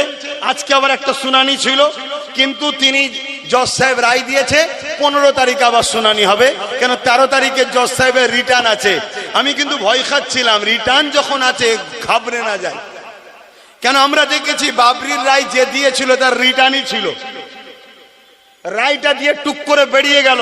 তো যাক, এই জজ সাহেবকে ধন্যবাদ জানাই যে দেশের সংবিধানকে আপনি মান্যতা দিয়ে আপনি আরো শোনার জন্য সুযোগ দিয়েছেন। মানুষের আস্থার উপরে যেভাবে রায় দিয়েছিল বাবরি মসজিদের বিরুদ্ধে, ওই জজকে ধিক্কার জানায়, ধিক্কার জানায়। সংবিধানের বিরোধী কাজ করেছে ওই জজ সাহেব, কিন্তু এই জজ সাহেব তিনি যথেষ্ট সংবিধানকে মান্যতা দিয়ে আগামী দিন ঠেলে দিয়েছে, তাই তেনাকে ধন্যবাদ জানায়। মনে রাখবেন, জজ সাহেব একটা মানুষ, তিনিও যদি সংবিধান বিরোধী কাজ করে সেও কিন্তু আমাদের আপন নয়। কেন দেশ আগে, সংবিধান আগে, জজ আগে নয়। মাথায় ঢুকছে না? ঢোকে না? আমাদের মধ্যে একটা প্রচলন আছে, কোর্ট যখন বলে দিয়েছে আর বলা যাবে না, এটা ভুল কথা। সংবিধান বিরোধী যদি রায় হয় মানা যাবে না। সংবিধানের পক্ষে হলে আব্বাসের ঘাড়কে মানতে হবে। শুনছেন না? সুপ্রিম কোর্ট রায় দিয়েছে 15 তারিখে আবার শুনানি হবে। শুনছেন তো? আমরা অপেক্ষায় থাকবো। আন্দোলন বন্ধ করে ঘুমাবো তো নাকি? ঘুমাবেন না কেন? অনেকে তো আন্দোলন বন্ধ করে দিয়েছে। কেন? দিদি বলে দিয়েছে আমি তো বাংলায় করতে দেবো না, কেন আন্দোলন করছিস, তাই বন্ধ করে দিয়েছে, দিয়ে সব ঘুমোচ্ছে। ঘুমলে হবে, আন্দোলন বাড়াতে হবে। আর আহলে সুন্নাত ওয়াল জামাতের ছেলেরা আন্দোলন করতে যাচ্ছে, প্রশাসন গাড়ি ভর্তি লোক নিয়েছে, বন্ধ করে দিচ্ছে। কেন? আমি তো রোডে আন্দোলন করিনি, আমার ছেলেদেরকে বলেছি রোডে নয়। কেন? রোড সবাই যাতায়াত করছে, যারা যাতায়াত করছে তারা কি আইনটা তৈরি করেছে নাকি? আমাদের লড়াই কি হিন্দুদের বিরুদ্ধে, আদিবাসী, সাঁওতাল, বাগদি কোনো মানুষের বিরুদ্ধে না? আমাদের লড়াই বিল করেছে তার বিরুদ্ধে, ঠিক তো নাকি? কেন? সে বিলটা করেছে এক ধর্মের বিরুদ্ধে, দ্বিতীয় হলো সংবিধান বিরোধী আইন তৈরি করেছে। অতএব আমার দেশের সংবিধানকে যে মানবে না, সে দেশের মাথায় বসে আছে, তো কি হয়েছে? কিন্তু দেশ ভারতবর্ষ চলবে ডক্টর বাবা সাহেব আম্বেদকরের লিখে যাওয়া সংবিধান। এই দুটোর বাইরে সে প্রধানমন্ত্রী হোক আর সিএম হোক, জেলার সাহেব হোক, অন্যায় করলে তার বিরুদ্ধে কথা বলতে হবে। এর নাম হলো ভারতীয়, এর নাম হলো দেশপ্রেমী। বলবেন না? বলবেন না? তাহলে কি আইন করতে চাইছে? অমুসলিমকে ঢুকাতে হবে। মন দিয়ে শোনেন। আচ্ছা বলুন তো ভাই, মুসলমানদের ওয়াকফ সম্পদ আছে, হিন্দু ভাইদের কি কোনো ধর্মীয় সম্পদ নাই? হ্যাঁ আছে, দেবত্ব সম্পদ। এটা হিন্দু ভাইদের বোঝানো দরকার আছে না নাই? আপনাদের ঘরেই বুঝাতে হবে যে ভাই এটা শুধু আমাদের ব্যাপার নয়, এটা সবার ব্যাপার। কেন? আপনারা জানেন 2023-এ আদিবাসীদের জল জঙ্গলের সম্পদকে কেন্দ্র সরকার কিনে নিয়েছে। 2025-এ আমাদের সম্পদের বিরুদ্ধে আইন তৈরি করেছে। তা 2000 এর পরে দেবত্ব সম্পদের উপরে হাত দেবেন, এর কি মানে আছে? অতএব আসুন আমরা সবাই এক হয়ে আন্দোলন করি। এটা সর্বধর্মের মানুষকে বুঝাতে হবে। এবং এই আইনটা সংবিধানের বিরুদ্ধে। কেন? আইনে আছে যে ধর্মের মানুষ সে ধর্মের সম্পদের কমিটির রক্ষণাবেক্ষণ তারা হবে, এটা হচ্ছে আইন। তাই হিন্দু ভাইদের দেবত্ব সম্পত্তির যে কমিটি আছে তার মধ্যে লেখা আছে ও হিন্দু থাকতে পারবে না। ভুল লিখেছে না ঠিক লিখেছে? ঠিকই লিখেছে। তার ধর্মের ব্যাপারে মুসলমান ঢুকে কি করবে? সেখানে সেখানে মন্দিরের ব্যাপার রয়েছে, তার ধর্মীয় কালচারের ব্যাপার রয়েছে। আমরা কি বুঝি? তা তার ধর্মীয় জিনিস সে থাকবে, তাহলে তাদের কমিটিতে লেখা আছে অহিন্দু থাকতে পারবে না, শুধু হিন্দু যে হবে সে থাকবে। ঠিক তেমন খ্রিস্টানদের সম্পদ আছে, খ্রিস্টানদেরও লেখা আছে খ্রিস্টান ছাড়া অন্য ধর্মের লোক থাকতে পারবে না। প্রত্যেকের এরকম সিস্টেম আছে। ঠিক তেমনই মুসলমানদেরও লেখা আছে মুসলমান ছাড়া অমুসলিম অকাপ বোর্ডে ঢুকতে, জোরে বলো, পারবে না। এই আইনটাকে বাদ দিয়ে, সংবিধানের এই ধারাটাকে বাদ দিয়ে জোর করে গায়ের জোর সংখ্যাগরিষ্ঠতা দেখছে কি ওর মধ্যে অমুসলিম ঢুকবে অকাপের মধ্যে, বাকি সব ধর্মের যা আছে থাকবে, শুধু মুসলমানদেরটাই ঢুকবে। কথা বুঝছেন তো নাকি? এটা অন্যায় করছে না করেনি? একটু সাড়া দেবেন তাড়াতাড়ি। অন্যায় করছে, তাহলে এই অন্যায়ের বিরুদ্ধে কেস চলছে। সুপ্রিম কোর্টের জজ সাহেব যথাযথ প্রশ্ন করেছে কি, তোমরা আজকে ওয়াকাবে অমুসলিম ঢুকাচ্ছ, তাহলে অন্য সম্পদে মুসলমান ঢুকাবে তো? সুপ্রিম কোর্ট জিজ্ঞেস করে। তো সেই জায়গাতে এটা অন্যায়, এর জন্য আন্দোলন আরো অনেক ভয়ানক ভয়ানক করেছে। কিন্তু আমি আপনাদেরকে একটা তথ্য দেবো আজকে, বলবো না থাকবে, কষ্ট হবে না তো কারো? তাহলে কেন্দ্র সরকার অমুসলিমকে ঢুকাবার জন্য আইন করেছে, সুপ্রিম কোর্ট সেটাকে রুখে দিয়েছে, এখনো কি ঢুকাতে পেরেছে? জোরে বলেন, পারেনি। আমরা নবী ছেড়ে কত ঠকছি, বুঝতে পেরেছো? এই জায়গায় নবীর কি কথা আছে বা শুনতে হবে। নবী বলছেন প্রকাশ্য দুশ্মনের কাছে আমার উম্মত হারবে না, আমার উম্মত প্রকাশ্য দুশ্মনের কাছে বিজয় লাভ করবে। জোরে বলুন সুবহানাল্লাহ। আমার ভয় হয় আমার উম্মতকে বন্ধু সেজে পিছন থেকে ছুরি মারবে ধোঁকাবাজ মুনাফিকরা, আমার উম্মতকে শেষ করবে। তার প্রমাণ দেখুন। অ্যাকচুয়ালি ওয়াকাফটা তো গরিবদের, শুনছেন না শোনেন না? এই যে আপনাদের পাশে পীর আব্বাস আলী গোরাচাঁদ হুজুরের মাজার হাড়ুয়ায় 900 বিঘে জায়গা, তার মধ্যে মাত্র আছে 3.25 বিঘে, 3 বিঘেও নয়, আমি রাউন্ড ফিগারে 3 বিঘেই ধরছি। তাহলে 900 থেকে 3 বিঘে থাকলে বাকি কত বিঘে হারিয়েছে? 900 বিঘে থেকে চাচা 9 বিঘে নয় আব্বা, 900 বিঘে থেকে 3 বিঘে আছে 897 বিঘে। এই অতএব ওকে রোকো, ওকে আসতে দিও না, ওকে আটকাও, ও জলসা করতে দিও না। কিন্তু আমি জানি যদি একটা দরজা কেউ বন্ধ করে, আমি জিনার হয়ে কথা বলছি, তিনি 1000টা দরজা খুলতে পারে। জোরে বলুন সুবহানাল্লাহ। তিনি কে? জোরে বলুন কে? অনেক জালিম অনেক জায়গায় আমাকে জলসায় ঢুকতে দেয়নি, শুনছেন তো? এখন সেসব জালিম জেলের খাঁচার মধ্যে আছে, এখন সেখানে সব দাওয়াত করছে, আমি ঘুরে এসি। কিন্তু আল্লাহ যদি হুকুম না থাকে আমি যেতে পারবো? খোদার বিনা হুকুম ছাড়া গাছের পাতা লড়ে? জোরে বলুন। তা খোদার বিনা হুকুম ছাড়া যদি গাছের পাতা না লড়ে, তাহলে মিশরে ফেরাউনকে রাজা বানিয়েছিল কে? নমরুদকে রাজা বানিয়েছিল কে? সাদ্দাতকে, আবু জেহেলকে, উদবাকে, সাইবাকে কে বানিয়েছে? আবু জেহেলকে ক্ষমতা দিল আল্লাহ, আর সেই আবু জেহেল কষ্ট দিচ্ছে নবী আল্লাহর বন্ধুকে। কথা মাথায় ঢুকছে? কি ব্যাপার? রহস্য কি? রহস্যটা কি?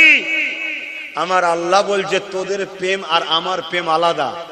আমি যাকে যত ভালোবাসি দুনিয়া তার জন্য তত কঠিন পরীক্ষা নিই। জোরে বলুন সুবহানাল্লাহ। এটা আমার প্রেমিকদের সাথে আমি ব্যবহার করি। আর আমার প্রেমিক যারা এত কষ্টের মধ্যেও জান্নাতে শান্তিতে তারা থাকে, তোরা দেখিস কষ্টে, তারা থাকে আনন্দে। জোরে বলুন সুবহানাল্লাহ। নাই বলুন তো ভাই, আজকে আমার দুশ্মন বাড়ছে না বাড়ে না? কত জায়গায় বিরোধী, কত বাধা, কত সমস্যায় পড়ছি না পড়িনি?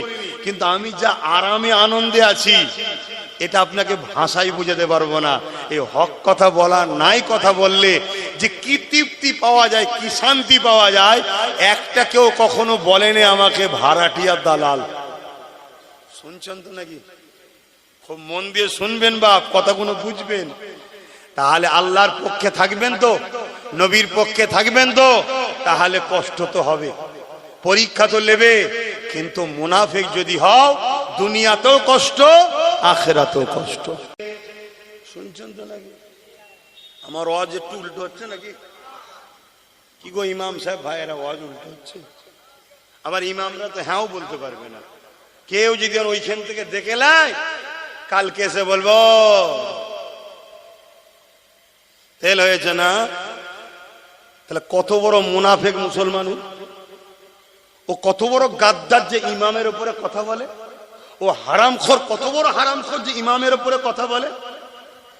তুই যত বড়ই লাটসাহেব হোস না কেন, আমার খোদার ঘরের যে কর্মচারী, ইমামের উপরে দায়িত্ব আছে, এর ক্ষমতা আরো বেশি, এর সম্মান বেশি আমাদের কাছে, ঠিক না বেটি? কিন্তু কোন মুসলমান সেজে ইমামকে যদি চোখ দেখায়, ইমামের উপর জুলুম করে, ইমাম অত সুদ করে, সুদের হজ করতে হবে না, অত লোন টোনের হজ করে, যদি ইমাম করে হজ, কথা বলছে না তো, কেন করে না? আরে কিছু কিছু জায়গায় হয়, যাদের কলজে আছে, অনেক ইমামের কলজে একটা, অনেক ইমামের আবার 10-12টা কলজে আছে, তুমি দেখতে পারোনি। তবে মানুষের তো কলজে একটাই হয়, সাইজটা বড় রে বাবা। দেখেছেন না অনেক গরুর কলজে কানা হয়, আর দেখেছেন না, দেখেন না, আর অনেকগুলো টাটকা একদম ভালো থাকে, কানাটাকে ফেলে দিতে হয়, ভালোটাকে খুন শরীরে তৈরি হয়। খান তো নাকি মাঝে মাঝে? কিছু বাদ দিয়ে দেবে, গরু তো বাদ দেবে না। মুসলমানের মাথায় যেন ঢুকেছে গোশ খেলে ইমান পাকা হয়। কে বলেছে সব কথা? হ্যাঁ, আমরা মুহাম্মদ রসুলের উম্মত। হ্যাঁ, আল্লাহ হালাল করেছেন, খাবেন, আমি ওর বিরুদ্ধে না, কিন্তু আজকাল যে আমাদের শরীরের টেম্পার, এই শরীরে কিন্তু ওই প্রোটিন হজম করার ক্ষমতা নাই। তাই কখনো সখনো হালকা ফুলকা খেলেন। আবার আমাদের যা রান্না করে মুসলমানরা, তরকারির উপরে 1 ইঞ্চি সুরো, মানে তেল, শুনছেন তো? বলে হুজুর আবার খাওয়ার পিছনে চলে গেল, রাতে খাওয়াটা বাদ দিলাম, যা খাওয়াটা বাদ দিয়ে দিলাম। লেন, এই তোদের 3 জনের কি হয়েছে রে? কি সমস্যা হয়েছে? দেখেছি তাও পালাচ্ছে কেমন, দেখেছিস? ওদের 3 জনের কি একসাথে কিছু চাপ লেগেছে নাকি? কি সমস্যা হলো 3 জনের? আমার অজে কষ্ট হলো। তাহলে একসাথে 3 জন মিলে কোথায় যাচ্ছে? না বুদ্ধির গোড়ায় ধোঁ দিতে যাচ্ছে? আবার একদল আছে তো, তওবা, এই মুখে তুমি আগুন দাও, যে মুখে তুমি আল্লাহকে ডাকো, নবীকে ডাকো, খবরদার এসব কাজ করবে না। হারাম জিনিস, মুবা জিনিস, অপছন্দনীয় জিনিস খাবে না, হালাল জিনিস খাও। কত কি আল্লাহ খাদ্য করেছে হালাল, হারামের থেকে হালাল খাদ্য দ্বিগুণ বেশি আল্লাহ করেছে, জোরে বলুন সুবহানাল্লাহ। কিন্তু আমরা হালাল ছেড়ে দিয়ে হারামের পিছনে ছুটছি। হাই রে, আমাদেরকে কিভাবে ধ্বংস করা হচ্ছে। তা কোন কথা বলতে গিয়ে চলে গেলাম? হ্যাঁ, কোন কথা বলছিলাম গো, বলবেন? শুনছেন তো নাকি? তা খাবার কথাটা শেষ হয়েছে, খাবার কথা এলাম কেন? খিদে লেগেছে তাই? বাপেরা, নওজোয়ানেরা আবার বলে যায়, আল্লাহ পাক জালিম হুকুমাতকে বসাই 2 কারণে। এক হলো মুমিনদের ইমানের পরীক্ষার জন্য, আর মুনাফিকদেরকে তাদের পাওনা বুঝিয়ে দিবার জন্য। আমরা দেখেছি পাকা আমের সাথে কাঁচা আম মিশে থাকার জন্য কখনো কখনো ঝড় এলে কাঁচা আমও 1-2 পড়ে না। আল্লাহ নবী জানিয়ে দিলেন, 2 শ্রেণীর লোক মার খাবে। 1 শ্রেণীর মানুষ হলো অন্যায় করার জন্য মার খাবে, আর 1 শ্রেণীর লোক মার খাবে কারা? যারা অন্যায় করেনি কিন্তু অন্যায়ের বিরোধী করেনি, তার জন্য শাস্তি হবে। তাই হযরত লূত আলাইহিস সালামকে আল্লাহ বলেছিলেন, ও হযরত নবী লূত আলাইহিস সালাম, আমি আল্লাহ 80,000 লোককে মারবো, তার মধ্যে থেকে 40,000 ভালো, 40,000 খারাপ। একটা মহামারী দিয়ে আল্লাহ পাক মারবে 80,000 লোক, তার মধ্যে 40,000 ভালো, 40,000 খারাপ। হযরত নবী লূত আলাইহিস সালাম আল্লাহ পাককে বললেন, আল্লাহ অন্যায় করেছে শাস্তি পাবে, ভালো লোকগুলোকে কেন আপনি মারবেন?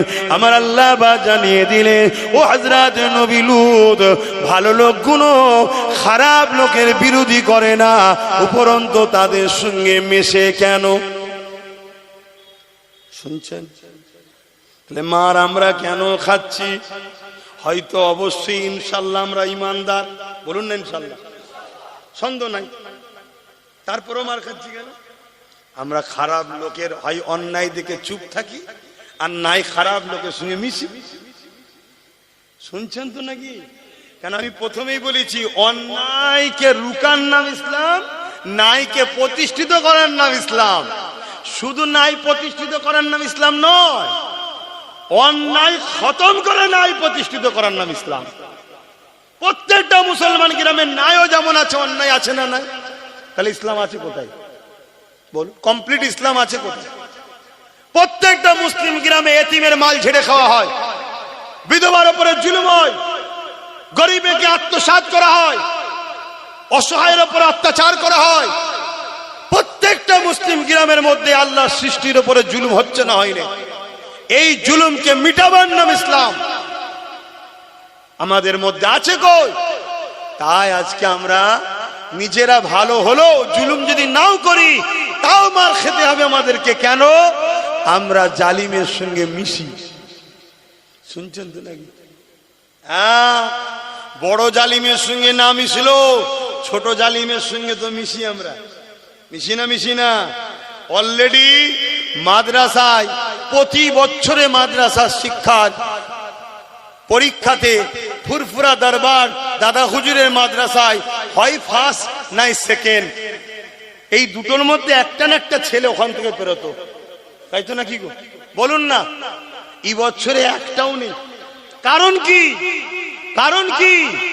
কারণ শুনুন, আজ থেকে আমি চিল্লাচ্ছি না, আমি আজ থেকে চিল্লাইনি, আমি অনেকদিন ধরে চিল্লাচ্ছি। সমস্যা তো ওপর দিকে থুতু ফেললে গায়ে পড়ে যাবে।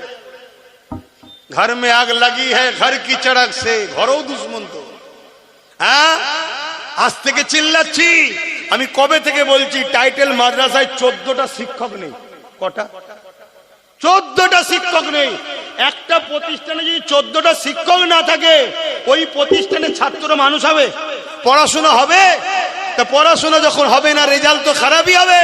তাহলে দাদা হুজুরের যে পূর্ব ভারতে দাদা হুজুরের যে একটা নাম অবদান আছে, সেই অবদানকে মিটাবারও একটা ষড়যন্ত্র।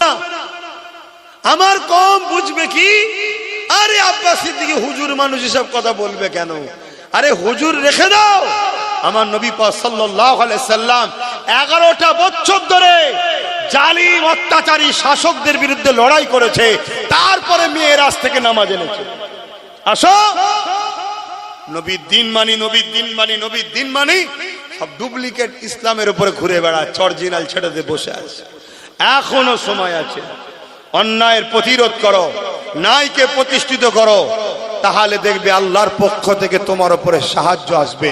এবারে অন্যায়কে মিটাতে গিয়ে যেমন বদরের ময়দানে 313 জনের মধ্যে 13 জন শহীদ হয়েছে, তো অন্যায়কে মিটাতে গিয়ে জীবন লাগবে। আমার দেশে যেমন ব্রিটিশ অন্যায় করছিল, তাকে তাড়াতে গিয়ে 60, 70, 80 হাজার শুধু উলামাদের জীবন চলে গেছে। গেছে না যায়নি? অন্যায়কে মিটাতে গেলে জীবন যাবে, তাতে যার আল্লাহ নসিবে রাখবে তার জীবন যাবে। কিন্তু তা বলে অন্যায়ের সঙ্গে আপোষ করার নাম, জোরে বলুন, ইসলাম নয়। বাবেরা আসুন, আবার ফিরে আসুন। আল্লাহকে ভয় করে দ্বিতীয় কাউকে ভয় করবেন না। দুনিয়ার লোভ লালসায় পড়ে যাবেন না। আল্লাহ পাক রিজিকের মালিক। সংসারে যদিও অভাব হয়, আল্লাহ পাকের কাছে চান। মনে রাখবেন, জালিম শাসকদেরই লক্ষণ হলো একটা, মানুষগুলোকে, প্রজাগুলোকে গরিব বানানো। কেন গরিব বানালে গোলাম বানানো সহজ হবে। এ যুবকেরা, তরুণীরা, বাপেরা, এ আমাদেরকে কর্ম না দিয়ে ভাতা দেবে, ভিক্ষা দেবে, এটা আজকে নতুন নয়, যুগে যুগে ছিল। এই মনে রাখবেন, ইসলামের একটা আইন হলো নামাজ পড়া, যেটা ফরজে আইন। আমি বললে আপনি মাপ, তা নয়, সবাইকে পড়তে হবে। ঠিক সমান ইসলামের আইন হলো মা বোনেদেরকে পর্দা করা। এই প্রতিটা মা বোনকে পর্দা করার জন্য বলে যাচ্ছি, আপনাদের ঘরও বলতে হবে। বিশেষ করে বাপ জানেদের বলে যায়, আপনি নামাজ পড়ে, রোজা রেখেছেন, আপনি হজ করেছেন, যাকাত দিয়েছেন, কিয়ামতের দিন আল্লাহ আপনাকে উঠাবে। নামাজের বেলায় রাইট চিহ্ন, রোজার বেলায় রাইট চিহ্ন, হজের বেলায় কামিয়াবি, সব জায়গাতে আপনি নিখুঁত ভাবে বেরিয়ে গেলেন। এবারে কি জান্নাত চলে যাবেন? আল্লাহ বলবে না, না, যাওয়া হবে না। এবারে বলো তোমার স্ত্রী পর্দা করেছিল কিনা? ওই জায়গায় যদি আপনি বলে আল্লাহ এটাও ওকে জিজ্ঞাসা করেন, আমার আল্লাহ বলবে না না না না, ওর অভিভাবক গার্জেন তুমি ছিলে, তুমি কেন কৈফিয়ত দেবে না? তোমার স্ত্রী পর্দা করেছিল কি বলো? যদি স্ত্রী পর্দা করে থাকে, স্ত্রী শরিয়াত চলে থাকে, এই জায়গাতেও ধরুন পাস করে গেলে আল্লাহ এবারে যায়, আল্লাহ বলবে না না না, বলো তোমার কন্যা সন্তান পর্দা করেছিল কিনা, সে দিন অনুযায়ী ছিল কিনা, তার বিষয়ে তুমি জানাও। এ যুবকেরা, আমাদের সমাজে একটা কথা আছে, পুরুষদের থেকে নারীরা নাকি বাপকে বেশি ভালোবাসে। এই কথাটা অস্বীকার করা যাবে না, অতি সত্য কথা। কন্যা সন্তানরা বাপকে বেশি ভালোবাসে, কিন্তু মনে রাখবেন আজকের দিনেতে বাপেরা যদি জাহান্নামে যায়, 100-র মধ্যে 99টা বাপ কন্যার জন্য জাহান্নামে যাবে। শুনছেন তো নাকি? আমার আজ কি ইসলাম বিরোধী হচ্ছে? কেন কন্যার জন্য যাবে? প্রত্যেকটা মেয়ের হাতে এখন মোবাইল, আর ওই মোবাইলে সেলফি তুলছে আর ডাউনলোড করছে, লাখো কোটি লোক দেখছে, চোখে জেনা হচ্ছে। যে দেখছে তারও জেনা, আর যে বেটিটা করছে তারও ওই পাপ হচ্ছে। এর জন্য বাপকে কিয়ামত দিন ধরা হবে। শুনছেন আব্বাজান? ও হুজুর তুমি যা ওয়াজ করছে সমাধান কি করে হবে? কে বলেছে হবে না? যদি আপনি ছোটবেলা থেকে তারবিয়াত দিতেন, তোর মডেল হলো খাতুনে জান্নাত, এলে জীবনী লে পড়, তাহলে আপনার বেটিটা খাতুনে জান্নাতের সাথেই জান্নাতে থাকতো। আপনি ছোটবেলা থেকে তারবিয়াত দিয়েছেন কি? হ্যাঁ বলে কি শিখিয়েছেন? এখন বড় হয়ে মানুষ করতে গেলে আর হয়? ইট যখন পেকে যায় তাকে তো আর ভাই ব্যান্ড করা যায় না, কাটতে হয়। এখন যখনই আপনি কিছু বলছেন ও ফোঁস তুলছেন, ফোঁস তুলছে অমনি। কিন্তু আমার কাছে স্পষ্ট হিসাব, আমার ওয়াজ শুনলে আমার মা বোনরা রেখে যাবে না তো? কেন? ওরা খুব ভালোবাসে আমার, ভালোবাসে বলেই তো বুঝাতে চাইছি যে জাহান্নামে যাসনি মা বোনের, একসাথে জান্নাতেই যাবো নাকি? এই জন্য তো বুঝাচ্ছি। ভালোবাসার নাম কি? জাহান্নামে ঢেলে দিও? ভালোবাসার নাম তোকে জান্নাতে নিয়ে যাওয়া, তাই তো নাকি? তা তুমি আমার মা হও, তুমি আমার বোন হও, তোমাকে সৃষ্টি করেছে যে, তিনার বিধান তোমার উপরে চলবে না অন্য কারো? বলো তোমার উপরে জোরটা কার? একজনেরই, যে বের বানিয়েছে তোমার। আমার উপরে কার জোর চলবে? আপনাদের কেন চলবে না? আপনারা আমাকে বানান না তো, আপনাদের জোর চলবে কি করে? আমার উপরে জোর চলবে একমাত্র আমার স্রষ্টা, যিনি আমায় বানিয়েছে। তিনার হুকুম বাপ মাকে মানতে হবে, তাই আমি বাপ মাকে মানতে হবে। এটাও তিনারই জোর, তিনারই হুকুম। কথা মাথায় ঢুকছে? ঠিক তেমনি একটা কন্যাকে বিবাহ দেওয়া পর্যন্ত বাপের দায়িত্ব, বিবাহর পরে দায়িত্ব সম্পূর্ণ স্বামীর। স্বামী যদি মনে করো তুমি তোমার স্ত্রীকে অমুকের মেয়ে তো জুলুম করে পাঠিয়ে দেবো, না না না না না, মনে রেখে দিও তোমাকেও মরতে হবে, কিয়ামতের দিন আল্লাহ তোমাকেও ধরবে। এখন থেকে ওই নারীটার সম্পূর্ণ দায়িত্ব তোমার, সেই দিন পর্যন্ত যতদিন পর্যন্ত ওই নারীটা একটা পুত্র উপযুক্ত সন্তান গার্জেন হিসাবে, বডি গার্ড হিসাবে না দাঁড়াতে পারবে, ততদিন স্বামীর দায়িত্ব। যেই হয়ে গেল ওবার দায়িত্ব হয়ে গেল তার বড় ছেলের। শুনছেন তো নাকি? তাহলে নারীকে কত সম্মান দিয়েছে। প্রথম সমস্ত কিছু থাকা খাওয়া সবকিছু দায়িত্ব বাপের, তারপরে স্বামীর, অর্থাৎ সে তার গার্ড, তার সবকিছু, তার থাকা খাওয়া, টেনশন, ওষুধ, জামা কাপড় সব কোথায় পাবি তুই, খেটে লিয়াই। শুনছেন তো নাকি? নারী নিশ্চিন্তা। কিন্তু সেই নারী হাত তুললে একদিন দোয়া কবুল হচ্ছিল। পুরুষদের দোয়া যদিও কবুল না হয়, কেন আমরা হাটে বাজারে এদিক সেদিক বসছি, বন্ধুকে খুশি করতে গিয়ে 1 কাপ চা খেয়ে নিচ্ছি, এর বাড়ি খেয়ে ফেলছি, ওর বাড়ি খেয়ে ফেলছি। শুনছেন তো নাকি? আমার কথায় কি বেজার হচ্ছেন? সব কথা খুলে বলা যায়। হযরতে মুসা আলাইহিস সালাম একদিন তুর পাহাড়ে যাচ্ছে, এটা আবার বলে দিই না হয় ইখতিলাফ হবে। তুর পাহাড়ে যাচ্ছে, তো তুর পাহাড়ে যখন যাচ্ছে দেখছে পাহাড়ের ধারে একটা লোক বসে প্রচুর কাঁদছে, প্রচুর কাঁদছে। মুসা নবী তার কাছে এসে সালাম দিয়ে বলছে, ভাই এত কাঁদছো কেন, কি হয়েছে? বলছে আমি অনেক দিন ধরে, অনেক বছর ধরে কাঁদছি, আল্লাহ আমার দোয়া কবুল করছে না। তা আপনি তো আল্লাহর বন্ধু, আপনি আল্লাহর কালিম, আল্লাহর সঙ্গে কথা বলেছেন, আপনি যখন যাচ্ছেন আল্লাহকে বলেন না আমার দোয়া যেন কবুল হয়ে যায়। মুসা নবী গিয়ে আল্লাহকে বলছে, আল্লাহ আমি তো আমার জন্য এসেছি চাইবো, আগে ওই যে নিচে ওই যে কাঁদছে ওর দোয়াটাকে কবুল করে নেন না। আল্লাহ বলছে, মুসা ওর দোয়া কখনোই কবুল হবে না। আল্লাহ কেন? বলছে ও হারাম খায়। শুনছেন না শোনেন না? তা আমরা এত দোয়া করছি, কাবায় দাঁড়িয়ে দোয়া, মসজিদে দাঁড়িয়ে দোয়া। এই জন্য তো নবী বলেছিল আখেরি জমানায় হাতের তালুতে ইমান রাখার থেকেও, আগুন রাখার থেকে ইমান বাঁচানো কষ্ট। নবী কেন বলেছে? তারপরে এখানে বলবো, যদি কেউ অজানায় অসতর্কে কোন জিনিস খেয়ে ফেলে আল্লাহর কাছে, এজন্য দৈনিক আমার নবী তওবা করা শিখিয়েছে, তওবা করতে হয়। আল্লাহ কিন্তু তওবা করলে মাফ করে দেবেন। জোরে বলুন সুবহানাল্লাহ। তো যাই হোক, আমি যে কথা বলতে যাচ্ছিলাম, তাহলে আমরা দুনিয়াদারিতে চলতে গিয়ে হাজারো চেষ্টা করে, জাকাত হাজারো চেষ্টা করে দেওয়ার পরও দেখা যাবে হয়তো অইচ্ছাকৃত কারো মাল রয়ে গেছে। শুনছেন না শোনেন না? বা অনেক চেষ্টা করে কারো বাড়িতে হয়তো খাচ্ছি, সে খাবারটা হয়তো গন্ডগোল হয়ে আছে। এর জন্য শরীয়তের একটা মসলা আছে, আলেম উলামা বা সফরে যারা থাকে, সেই মসলা হলো কি, খাবার পরে দোয়া করে দেবেন। দোয়ার পারিশ্রমিক খাওয়াটা হয়ে গেল। কথা বুঝে আসছে? এটা উলামাদের জন্য, বা যারা সফরে যায়, সফরে যাচ্ছে কোনো জায়গায় কাজে, কারো বাড়িতে মেহমানদারি করতে হচ্ছে, এটা বিনিময় হয়ে যাবে। তো আমি যে কথা বলছিলাম সেটা হলো এটাই, কিন্তু আমার মা বোনগুলোর হাত কবুল হচ্ছিল কেন? মা বোনগুলো স্বামী যদি ভুল ইনকাম করেও খাওয়ায়, মা বোনেদেরকে আল্লাহ কিন্তু ধরবে না। কথা শুনছেন তো? কেন? ওদের অভিভাবক হলো স্বামী। বাপ যদি ভুল ইনকাম করে মেয়েকে খাওয়ায়, বা বাচ্চা যতদিন ছোট আছে পুরুষ, ওর জন্য ওই বাচ্চাকেও ধরবে না, ধরবে গার্জেনকে। কেন? ও অভিভাবক।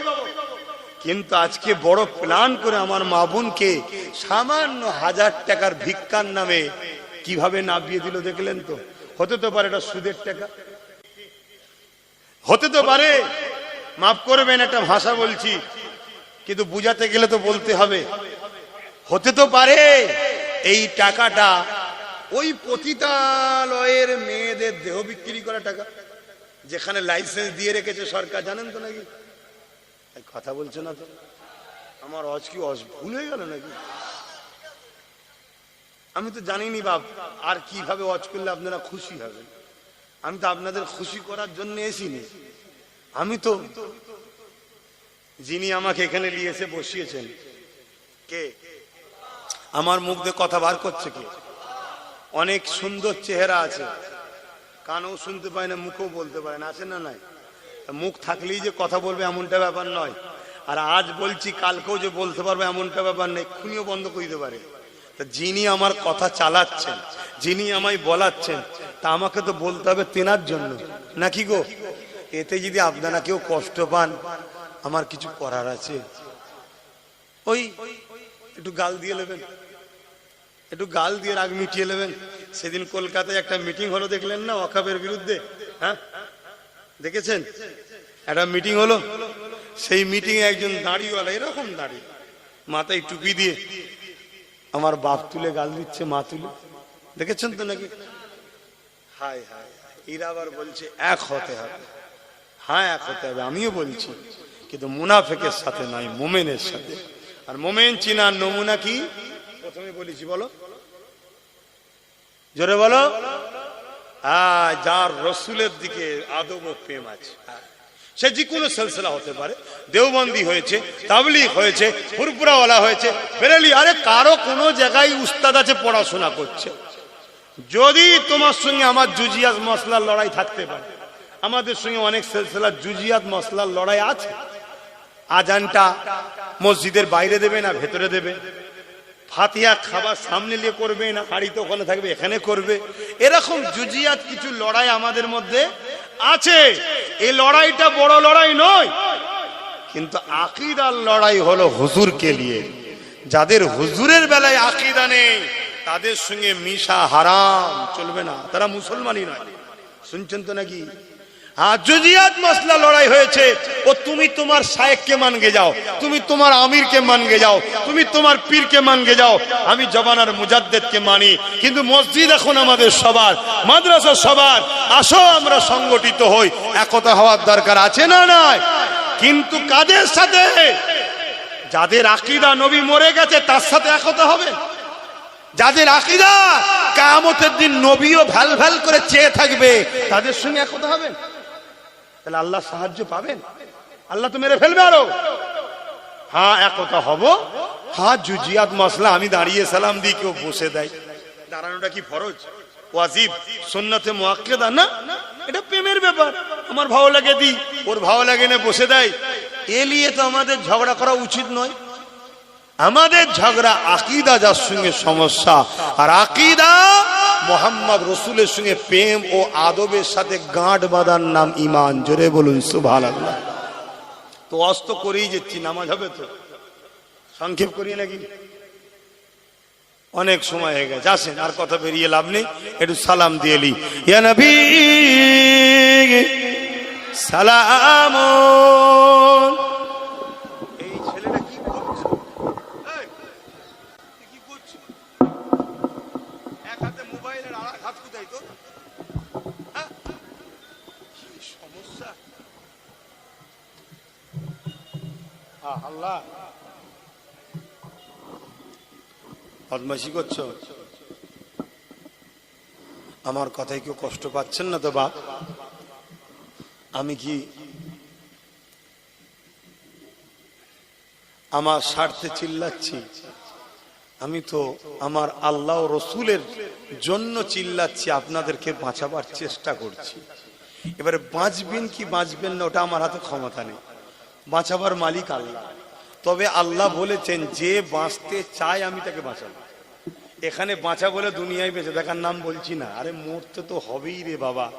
চোর মরে না মরে না, ডাকাত মরে না মরে না, নেতা মন্ত্রী মরে না মরে না, হুজুর মরে না মরে না, মানে ইন্তেকালের কথা বলছি।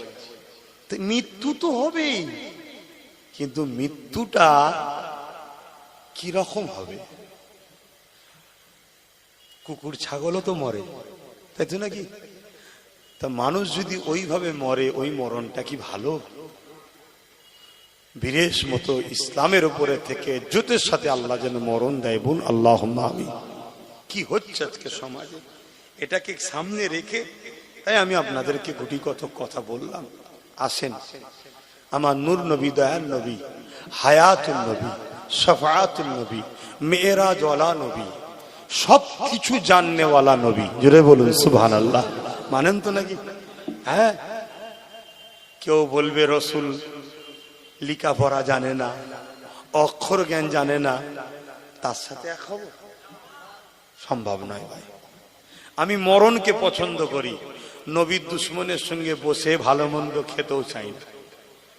শুনছেন তো? কেন? আমাদের সবকিছুর আগে নবী আমাদের কাছে আপন। আর এই ফাইসাল্লাটা দিয়েছেন কে? স্বয়ং আল্লাহ। আল্লাহ কোরআনে বলছেন, কুল ইন কুনতুম তুহিব্বুনাল্লাহ ফাত্তাবিউনি ইহবিবকুমুল্লাহ ওয়া ইয়াগফিরু লাকুম যুনুবাকুম আল্লাহু গফুরুর রহিম।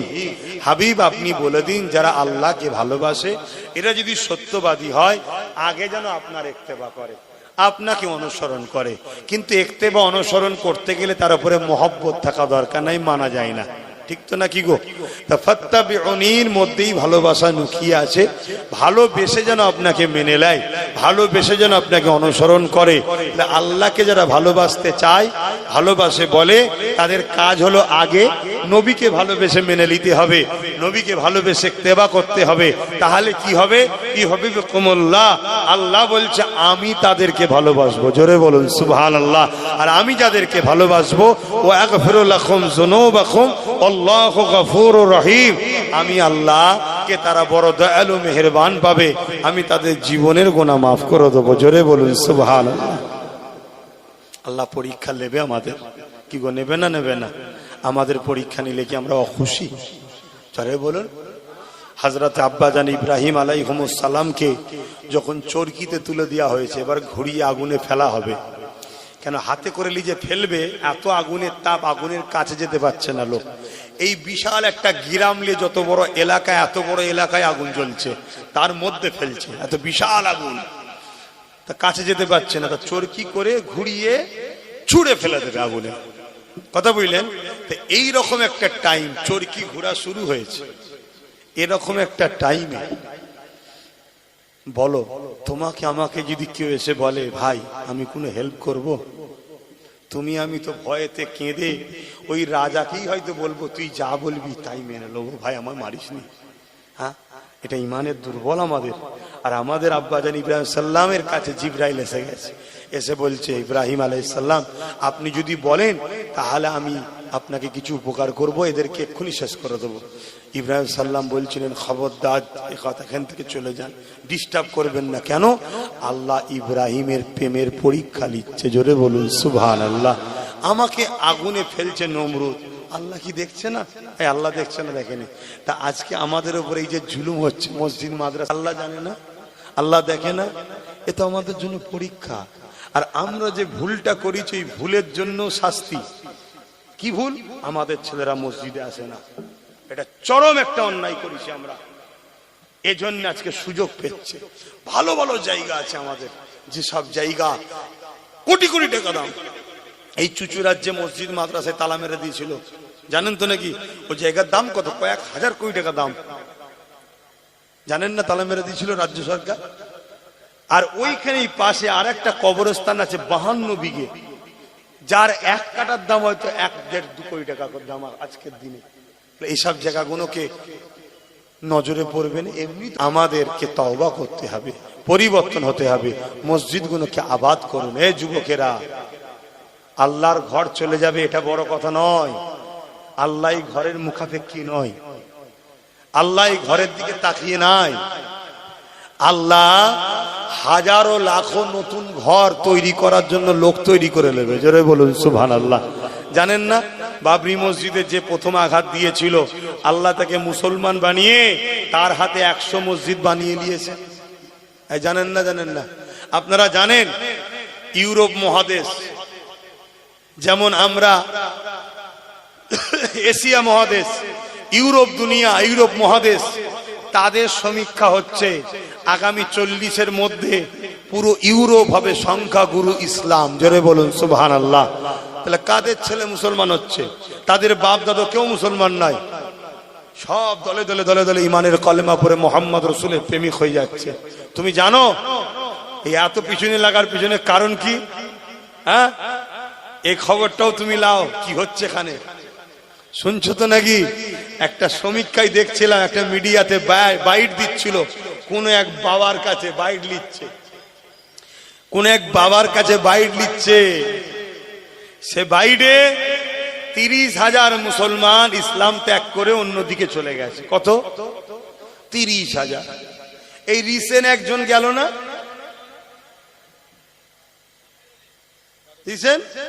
গেল তো নাকি?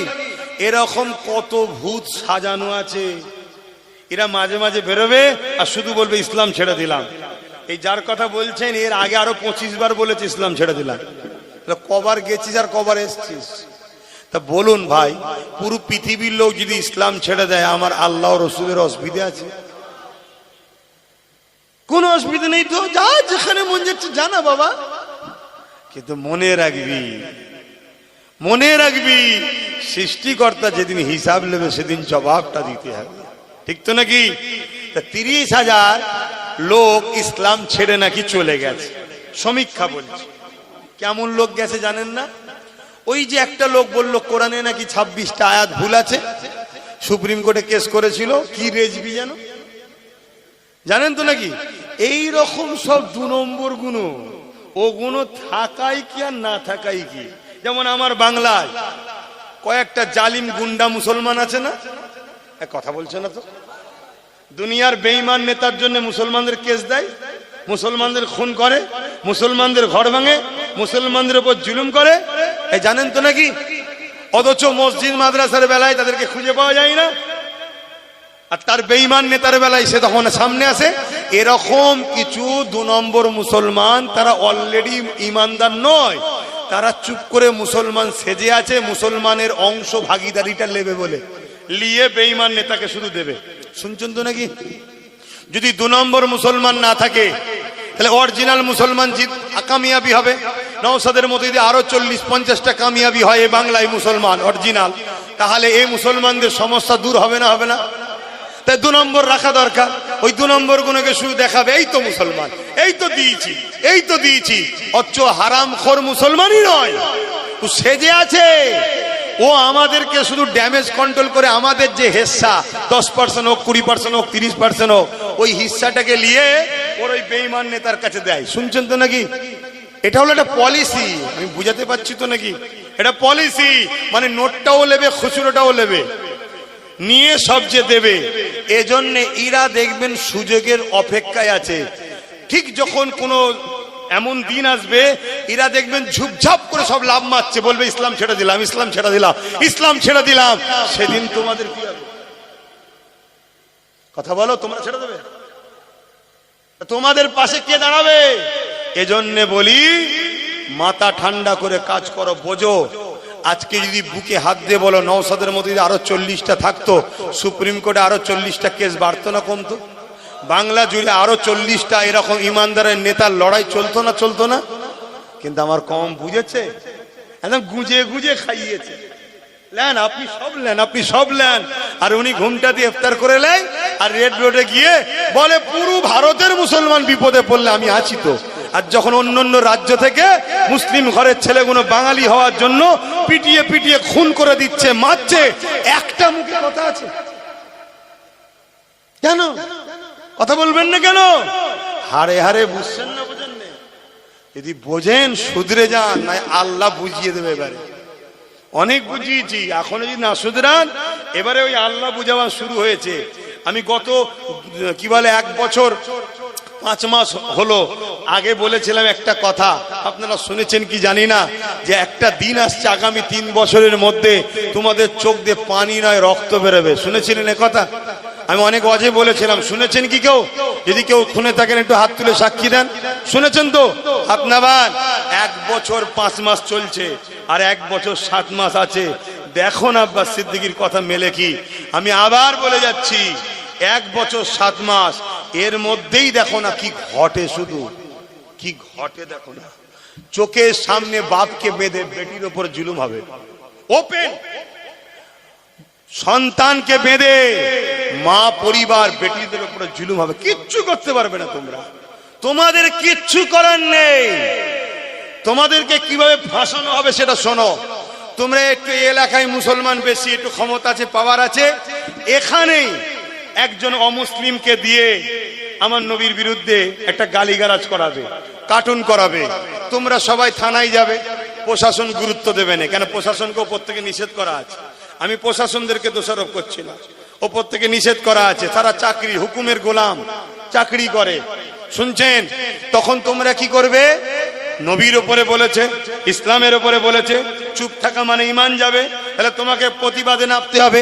প্রতিবাদ নামাটা অন্যায় নাই, দেশের গণতন্ত্র সংবিধান রাইটই দিয়েছে। কিন্তু তুমি কি করবে? রোড অবরোধ করবে, রাস্তায় নামবে, সঙ্গে সঙ্গে ওই ছেলেটাকে তুলবে, চাপে পড়ে তুলবে, তুলে হালকা ধাড়া দেবে, দিয়ে পরের দিন জামিন হয়ে বেরিয়ে চলে আসবে। ও বেরিয়ে চলে আসার পর যতজন আন্দোলন করছিল তাদের নামে মামলা হবে। তাদেরকে ধরার জন্য রাত্রিরে পুলিশ ঢুকবে, পুলিশের সাথে কিছু পার্টির গুন্ডা ঢুকবে চটি পায়ে পুলিশের ড্রেসে। তোমরা তো ছুটে পালাবে, ঘরে মা বোনগুলোকে পাবে, ওদের ইজ্জত গুলো নষ্ট করবে। এমন কি শোনো, তোমাদের এই কেসের এমন এমন ধারা দেবে, ওইগুলোকে জামিন করতে করতে কারো 5,000 কারো 10,000, তুমি 5,000 10,000 দেখছো। টোটাল মুসলমান এভাবে কেস খেতে হাজার লক্ষ কোটি টাকা মুসলমানদের অ্যাসেট নষ্ট হচ্ছে।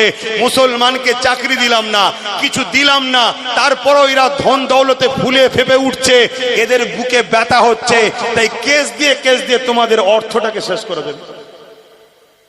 কথা মাথায় ঢুকছে তো নাকি? আমার উপরে রাগ হচ্ছে তো? নাকি আর না হয় বলো।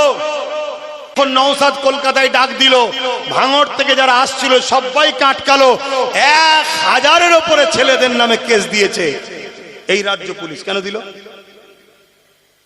থানা থেকে যত পুরাতন মোটরসাইকেল ছিল সব ধরে না, সব পুরাতন মোটরসাইকেল গুলোকে নিয়ে এসে পুড়িয়েছে। পুড়িয়ে বলছে দেখো প্রশাসনের গাড়ি নষ্ট করেছে। আর উনি বক্তব্য দিতে দিতে বলে দিল একটা একটা গাড়ির দাম 40 লাখ টাকা, ও মানুষের জীবনের দাম 10 লাখ টাকা, তাই তো আমার তিলক তোমাকে বলেছিলিস 10 লাখ টাকা দেবো। শুনছেন না শোনেন না? হ্যাঁ, মনে পড়ছে না? অথচ যেটা গাড়ি সেটা কিন্তু পুরাই নেই, সেটাকে ঠেলে হালকা করে উল্টে দিয়েছে যাতে করে দেখাতে হবে তো নাটকটা সেটিং হবে কি করে, দিয়ে কেস দে মুসলমানদের। তাহলে আপনি কি করবেন? আন্দোলনও করতে পারবেন না, করলেই কেস। তাহলে আপনি চুপচাপ থাকবেন, আগামী দিন যখন চুপচাপ থাকবেন তাও কেস দেবে। কেন? টাকার যখন দরকার হবে একটা কেস দেবে। শুনছেন না শোনেন না? কিচ্ছু নয়, কোথায় সেই ওই পাড়ায় কিছু একটা কেউ চুরি করেছে, তোমার পাড়ায় 100 জনের নামে কেস হয়ে যাবে। তাহলে এসব থেকে বাঁচার উপায় কি বলো? এসব থেকে বাঁচার উপায় কি? রাজ ক্ষমতা দরকার। যদি রাজ ক্ষমতা যদি দরকার না হতো তাহলে আমার রাসূল মক্কা শরীফ থেকে মদিনা শরীফে গিয়ে কেন মদিনায় রাষ্ট্র কায়েম করলো? নবী উম্মতকে তো শিক্ষা দিল যে রাষ্ট্রের ক্ষমতার প্রয়োজন আছে, তাই নবী রাজ ক্ষমতা তৈরি করলেন, 10 বছর রাষ্ট্র চালানো শিখালেন। তাই তোমাদেরকেও বলে যাচ্ছি, একজন পীর সাহেব, পীরজাদা, মৌলানা, ঘরের সন্তান যাই মনে করো, রাজ ক্ষমতা দরকার। ওর হাতে ক্ষমতা তো তোমার ছেলের কি লাভ? ওর হাতে ক্ষমতা তো তোমার কি লাভ? তোমার ক্ষমতা কই? শুনছেন না শোনেন নে? তুমি যতই মনে করো ঘোমটা দিয়ে আসছে, ইফতার করছে, আমাদের না না না না, আমার কম বুঝবে, যদিও নিরীহ লোকগুলো বোঝে। আবার এই গভর্নমেন্ট একদল ভাড়াটিয়া হুজুর নামাবে, বক্তা নামাবে, মৌলী সাহেব নামাবে, তারা নেবে কি বলবে? বাবা ইদিক উদিক করতে যেও না, বিজেপি চলে আসবে। আয় ভয় দেখাচ্ছে, ওই ভয় দেখাচ্ছে। শুনছেন না শোনেন নে? কিন্তু সরকারও বুঝতে পেরে গেছে মৌলী সাহেবদের কথার মুসলমানরা লিখছে না, তাই কি করছে জানেন? প্ল্যান মাফিক নিজের দল থেকেই পূর্ব মেদিনীপুরেরটাকে তাড়িয়ে দিয়েছে। তুই চল যা, ওখানে গিয়ে দিন রাত মোল্লাদেরকে গাল দে, জিহাদি বল, মেরে তাড়িয়ে দেবো, এমন করে বোল্ডুজার চালাবো, এই করব। তুই ভয় দেখা মুসলমানকে, ভয় দেখাচ্ছে না যাতে করে মুসলমান আমার কোলে থাকে। শুনছেন তো নাকি? আমি প্রথমেই বলেছিলাম এই জন্য ভয় আল্লাহকে করতে হবে, অন্য কাউকে করলে হবে না। আচ্ছা বলেন তো ভাই, ফাইসাল্লাহ কার হাতে? আমার হাতে, আপনার হাতে না আল্লাহর হাতে? তাহলে আল্লাহর হাতে যখন ফাইসাল্লাহ, তাহলে আপনি হকটা ছেড়ে দিয়ে এক জালিমকে ভয় করে আর এক জালিমের কোলে উঠবেন? এটা কি ঈমান? এরপরও আমি আপনাকে বলে যাব, এরপরও আমি আপনাকে বলবো কি, আমি তো বলছি না যে ওকে পুরো তাড়িয়ে দে। আমি কি বলেছিলাম? আমি বলেছিলাম একটা পায়ালে, অর্থাৎ জব্দ করে রাখ। এই যে দেখছেন না বসেছিলাম, দেখুন 4টে পায়া, 3টে যদি রাজ্য সরকারের থাকতো আর একটা যদি আমাদের থাকতো, তাহলে এই গদিতে বসে আমরা যা বলবো না শুনলে পাটা খুলে নেবো। সরকার পড়ে যাবে না? যাবে না? কথা মাথায় ঢুকছে না? ঢোকে না? ধরুন আমাদের 50, 60, 70, 80টা রয়েছে, বাকিটা রয়েছে, টাচ আপ করলাম, সরকার তৈরি হলো, যা বলবো শুনবি, আর নাই 60, 70টা বার করে নেবো, সরকার পড়বে না? পড়বে না? তাহলে নিজেদের হাতে পাওয়ারের দরকার আছে না? না, আমাদেরকে আল্লাহ যা ক্ষমতা দিয়েছে 110টা রাখতে পারি আমরা হাতে, কিন্তু বুঝবে? আর যদিও বোঝে, ওই আমাদের মুসলিম পাড়ায় 2-4টে করে গুন্ডা আছে, আছে না? নাই? এই গুন্ডা আছে, এই গুন্ডা কোনো কোটি কোটি টাকা পায়, গুন্ডাগিরি করে। শুনছেন তো নাকি? গুন্ডাও জব্দ হয়ে যাবে যদি আপনারা এক হতে পারেন। এক যদি হতে পারেন, একবার ঘিরবেন, খাবার খানা টানা করিয়ে ভালো মতো করে খাইয়ে দেবেন। শুনছেন তো নাকি? সব শয়তান ঠান্ডা হয়ে যাবে। আমার কথা বুঝছেন না? বোঝেন না? যদি আজ হাত গুটিয়ে বসে থাকেন, কোনো ভাবে হলো, এর আগে যা ছিল আমি তাকে ভালো বলবো না, কিন্তু যাই হোক, দাঙ্গা ধর্ম বিভাজনটা কিন্তু করতে দেয়নি। জুলুম করেছে, আমি অস্বীকার করবো না, করেছে। ও তোমাদের মতো আমি লোক নয়, অন্যায় অন্যায় বলতে হবে, কিন্তু এটা তো করতে দেয়নি। অতএব তাকে সরাতে গেলে পলিসি হিসাবে একটা ঘোমটাওয়ালা লিয়াই, একে নিয়ে এসে বসিয়ে দিয়েছে, এবারে কন্ট্যাক্ট হয়ে গেছে, যে কোনো ভাবে একটা অশান্তি লাগিয়ে রাষ্ট্রপতি শাসন করে দে, দিয়ে আমরা চলে আসি। তাহলে তখন কি হবে তোমার আমার? তাহলে আব্বাস সিদ্দিকী যে 21-এ বলেছিল, এখন বলুন আমি কি অন্যায় করেছিলাম? একটু আওয়াজ দিয়ে বলবেন, অন্যায় করেছিলাম কি? আমি আমার ভাইটাকে 42 দিন জেল খাটালাম আমার জন্য। আমি আমার ভাইটার মাথায় হাজার হাজার কেস চেপে আছে। আমার ভাইটাকে মারলো গাড়িতে, জানেন না, তার হাত ভাঙলো, কাঁচ ভাঙলো, হাত রক্তাক্ত হয়ে গেল। কত রকম মিথ্যা মিথ্যা ইলজাম, জুলুম, অত্যাচার, আজও তাকে গাল খেতে হচ্ছে। সব আব্বাস সিদ্দিকীর জন্য হলো। তাকে আমি বুঝালাম যে দেখ, আমি তো জলসায় নেমে গেছি, পীর মুরিদি করছি, জলসা করছি, এখন আমি যদি কোনো জায়গায় নেতা হয়ে দাঁড়াতে যাই, এটা মানাই না। কেন? রাজনীতি মানুষের জন্য হয়, ঠিক না বেটি? এখানে হিন্দু গরিব হোক, যেই হোক, সবাইকে দেখতে হবে। তাই আমি পাচ্ছি না, তুই যা, আমি তোকে সাপোর্ট করব। আমি তো মনে করি আল্লাহর রহমত যে রাজি হয়ে গেছিল, না ও তো বলতে পারতো না না আমি ওখানে নেই। একটা এমএলএর টাকা কত? মাস গেলে 1 লাখ টাকা। অহংকার নয়, আল্লাহ এমনও দিন দেয়, একদিনে 1 লাখ টাকা দেয়। আপনাদের আবার হিংসা হয়ে গেল না তো? কেউ তো বলেও তো ফ্যাসাদ বলবে, দেখেছিস কত টাকা? আরে আল্লাহ দিচ্ছে তো, আপনার ব্যথা হচ্ছে কেন? এবার আমি নিয়ে নিজে সব খাচ্ছি না কি করছি সেটা আল্লাহ জানে, যে দিচ্ছে সে জানে। কথা মাথায় ঢুকছে না? ঢুকে নেই? তাহলে ও তো পারতো আমার পাশে বসে গদি দিয়ে বসে থাকতে পারতো, তো ও তো জলসা করতে পারতো। তাহলে আপনাদের তো ভাবা দরকার যে ও যখন আমাদের হয়ে কথা বলছে, ঠিক আছে, বাকি জায়গায় না হয় অন্য কারো কথা ভাববো, যেখানে যেখানে নবী বংশের আওলাদ আছে তাকে আমি সাপোর্ট করবো। এটা দরকার ছিল না? ছিল না? ভুল হয়েছে না হয়নি? আগামী দিন এই ভুলটা করবেন না। মাথায় থাকবে তো কথাগুলো নাকি? না বিরিয়ানি ফিরিয়ানি পেয়ে ভুলে যাবেন? 500 টাকা পেয়ে ভুলে যাবেন না তো? তো যাক, অনেক কষ্ট দিয়ে ফেললাম। কে কে মনে রাগ করলেন জানি না। যদি কারো রাগ হয়, ওই 3 জনের মতো তো বেরিয়ে যেতে পারতেন। কাউকে আমি কি জোর করে রেখেছি? কি গো, আসেন একটু সালাম দিয়ে লিয়া নবী সালাম, ইয়া রাসূল, ইয়া হাবিব সালাম, সালাম। কঠিন হাসরের দিনে কি আছে মোদের কপালে, গুনাহগার উম্মাহ আতো আপনার লইবেন সঙ্গে মাশরে। নবী সালাম, ইয়া রাসূল, ইয়া হাবিব সালাম, সালাম। সকলে গায়ে গায়ে বসুন। বালাগাল উলা বিকামালিহি।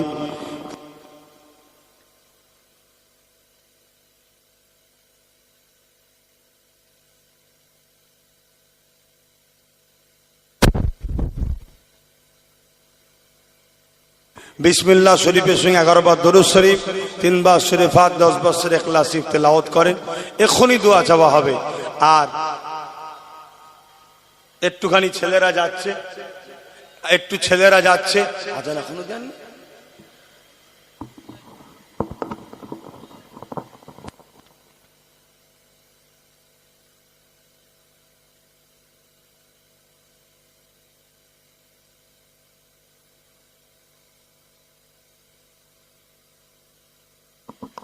ভাই কারেন্ট না থাকলে আমরা কিসে আজান দিই? অনেকে সমালোচনা করে, আবার খবরদার, মুক্তদায় হাল